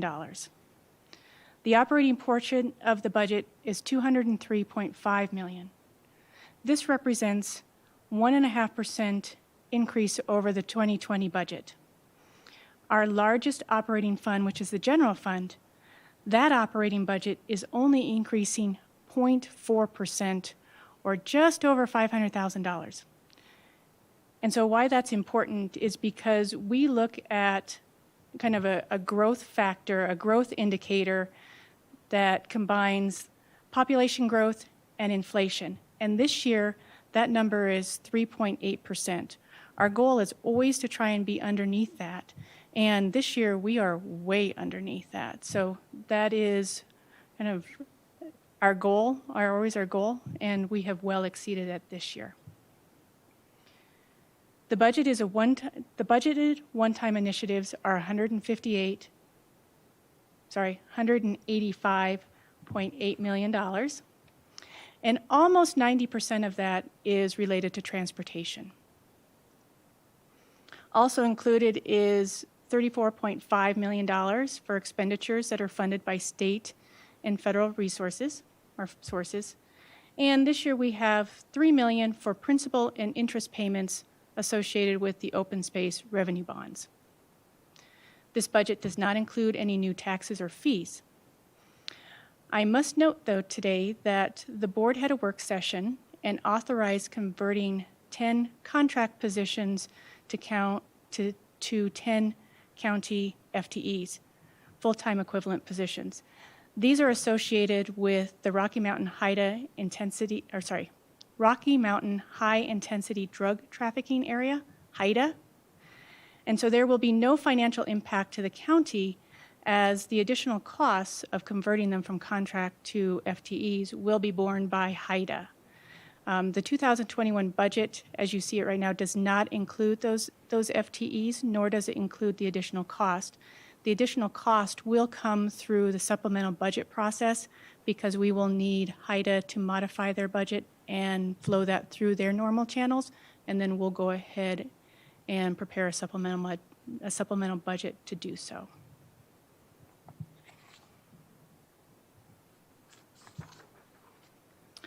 This slide shows how the 2021 proposed budget aligns with the board's priorities. The board's core priorities are the foundation for the development of the budget. These priorities, along with input from the public, inform the decisions in this budget. Our budget book contains all the new requests and projects and is available online and includes detailed descriptions of all one-time initiatives, as well as increases in the operating budget for anyone who's interested.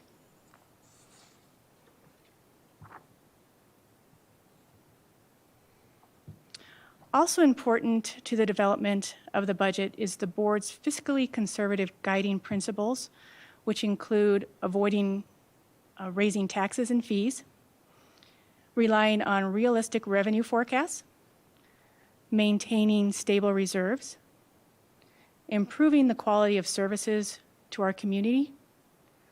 We budget for 1 year, we manage for 2, and we plan for 5. And then also important is that we match ongoing revenues with ongoing expenditures, and likewise, one-time revenues only fund one-time expenditures. So with that short presentation, I'd be happy to answer any questions the board may have. Wonderful. Thank you, Martha. Questions for Martha? So Martha, thank you for that information. In the resolution, page 3 of that resolution, I believe under section 4, there is a fund called Transportation Infrastructure Sales and Use Tax Fund. Was that created when 1A was passed last year? That is correct. I thought so, because we estimated at the time it would bring $12 million in, and it's $12.5 million. Correct. So thank you for that information. I have no other questions.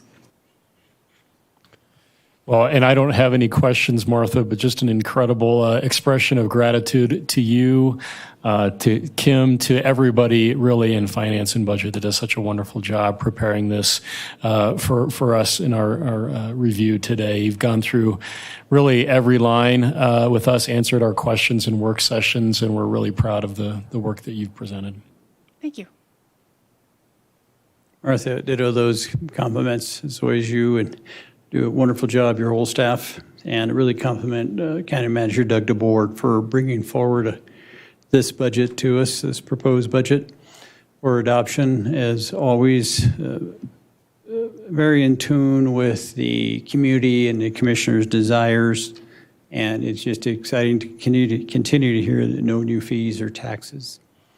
And just amazing to be able to work with 2 commissioners of like-minded, and just amazing how much great work we can get done with that sense. And it's really appreciated from, as a fellow commissioners, to each of you and to the staff. We thank you so very much.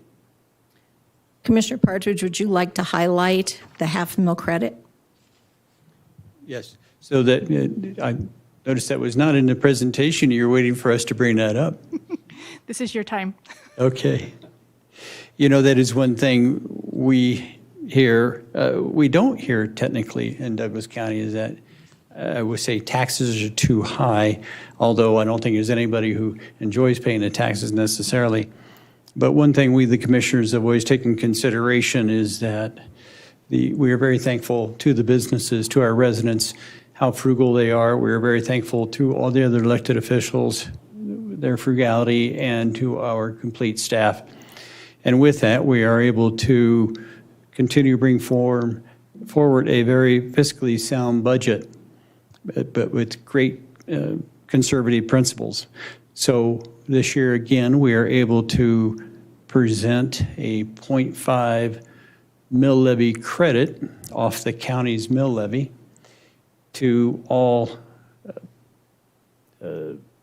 landholders and residence holders, I guess. So all residents, all businesses who are charged that mill levy. And it equals to about $3.7 million difference of that's, it's not necessarily return. Well, the way it is, it's a credit, so it's return, but it's $3.7 million to our community that is not going to be collected in taxes. Thank you, Commissioner Thomas. You're welcome. So if no further questions, we'll entertain a motion for item 2C. Mr. Chair, I'll make a motion to approve a resolution summarizing revenues and expenditures and adopting a budget for the County of Douglas for the fiscal year beginning on the first day of January 2021 and ending on the last day of December 2021. Second. We have a motion and a second. No further discussion. All in favor state aye. Aye. Aye. Aye, the motion passes. Very good. Thank you, Martha. Okay, brings us item number 8 years. That's right. 8 years. I should have just said M&M. That's just easier. Okay, brings us item 4D, resolution appropriating funds for the County of Douglas, Colorado for the fiscal year 2021. Martha Marshall. And actually, Commissioners, I don't have an additional presentation, so we can just go through the rest of the resolutions, 2D through 2H, just kind of in rapid fire if you'd like. Very well. So, you know what I didn't need to do? You know what I did not do was open this up for the public on approval of item 2C. Mr. Ingalls, your instruction and advice on how to handle that. I did not open item 2C to the public before brought to the commissioners for a motion and approval. I appreciate you catching that, Commissioner. It's been a long day and it slipped right past me. I would open it up for public testimony now, including any testimony offered on item 2C. If there is testimony offered, you have the right, since you all voted unanimously for that motion, any of you can make a motion to reconsider. We can then vote on that and decide whether to open up 2C if that needs to happen. At this time, though, you can simply open it up, all of the items up for public testimony and see what happens. Very well. Thank you for the advice. So we have presentation items actually 2C through 2E from our Budget Director, Martha Marshall. At this time, I'll open it up for anyone in the audience, either in the room or online, who would like to address the board regarding those items. Seeing no one in the room coming forward. Ms. Dunning, anyone online?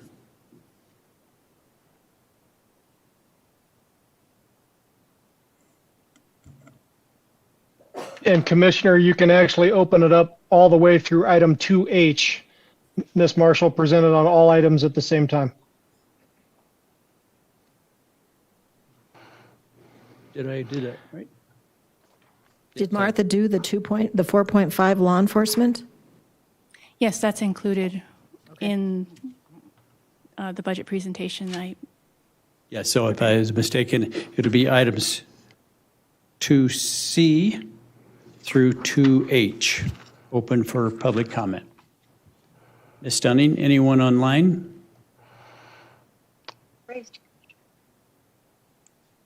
Commissioner Partridge, I'm not sure if Troy is at the switch, but I do not see any hands. My raised. apologies. Oh, I have no hands raised.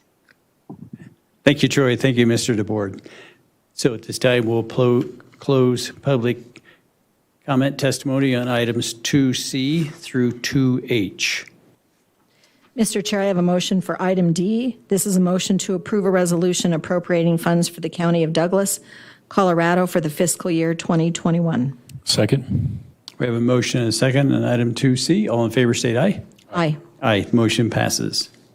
Motion, and Mr. Ingles, are we, so I gather we are fine with item 2C since the board did not offer any additional motion?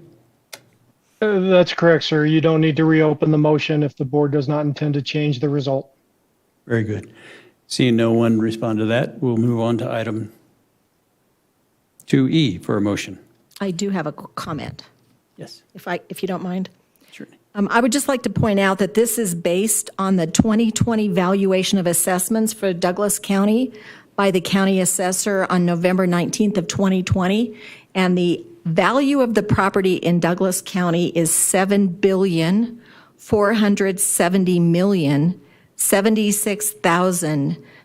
$7,470,076,990, which is amazing that we have that kind of real estate, that kind of property in this county. So I just wanted to point that out. Thank you for that opportunity. Thank you, Commissioner Thomas. Kudos to the businesses and residents. Yes, Mr. Chair, I'll make a motion to approve a resolution levying general property taxes for the year 2020 to help defray the costs of government for the County of Douglas, Colorado for the 2021 fiscal year. Second. We have a motion and a second. All in favor, state aye. Aye. Aye, the motion passes.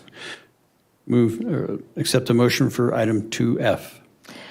Mr. Chair, I have a motion to approve a resolution summarizing revenues and expenditures and adopting a budget for the Douglas County Law Enforcement Authority for the fiscal year beginning on the first day of January 2021 and ending on the last day of December 2021. Second. We have a motion and a second. All in favor, state aye. Aye. Aye. Aye, the motion passes. Entertain a motion for item 2G. Mr. Chair, I'll make a motion to approve a resolution appropriating funds for the Douglas County Law Enforcement Authority for the fiscal year 2021. Second. We have a motion and a second. All in favor, state aye. Aye. The motion passes. Entertain a motion for item 2H. Mr. Chair, I have a motion to approve a resolution levying general property taxes for the year 2020 to help defray the costs of government for the Douglas County Law Enforcement Authority for the 2021 fiscal year. Second. We have a motion and a second. All in favor, state aye. Aye. Aye, the motion passes. That is all the items on our land use and public hearing. We are adjourned. We actually now will move into hearing items for Lincoln Station, local improvement.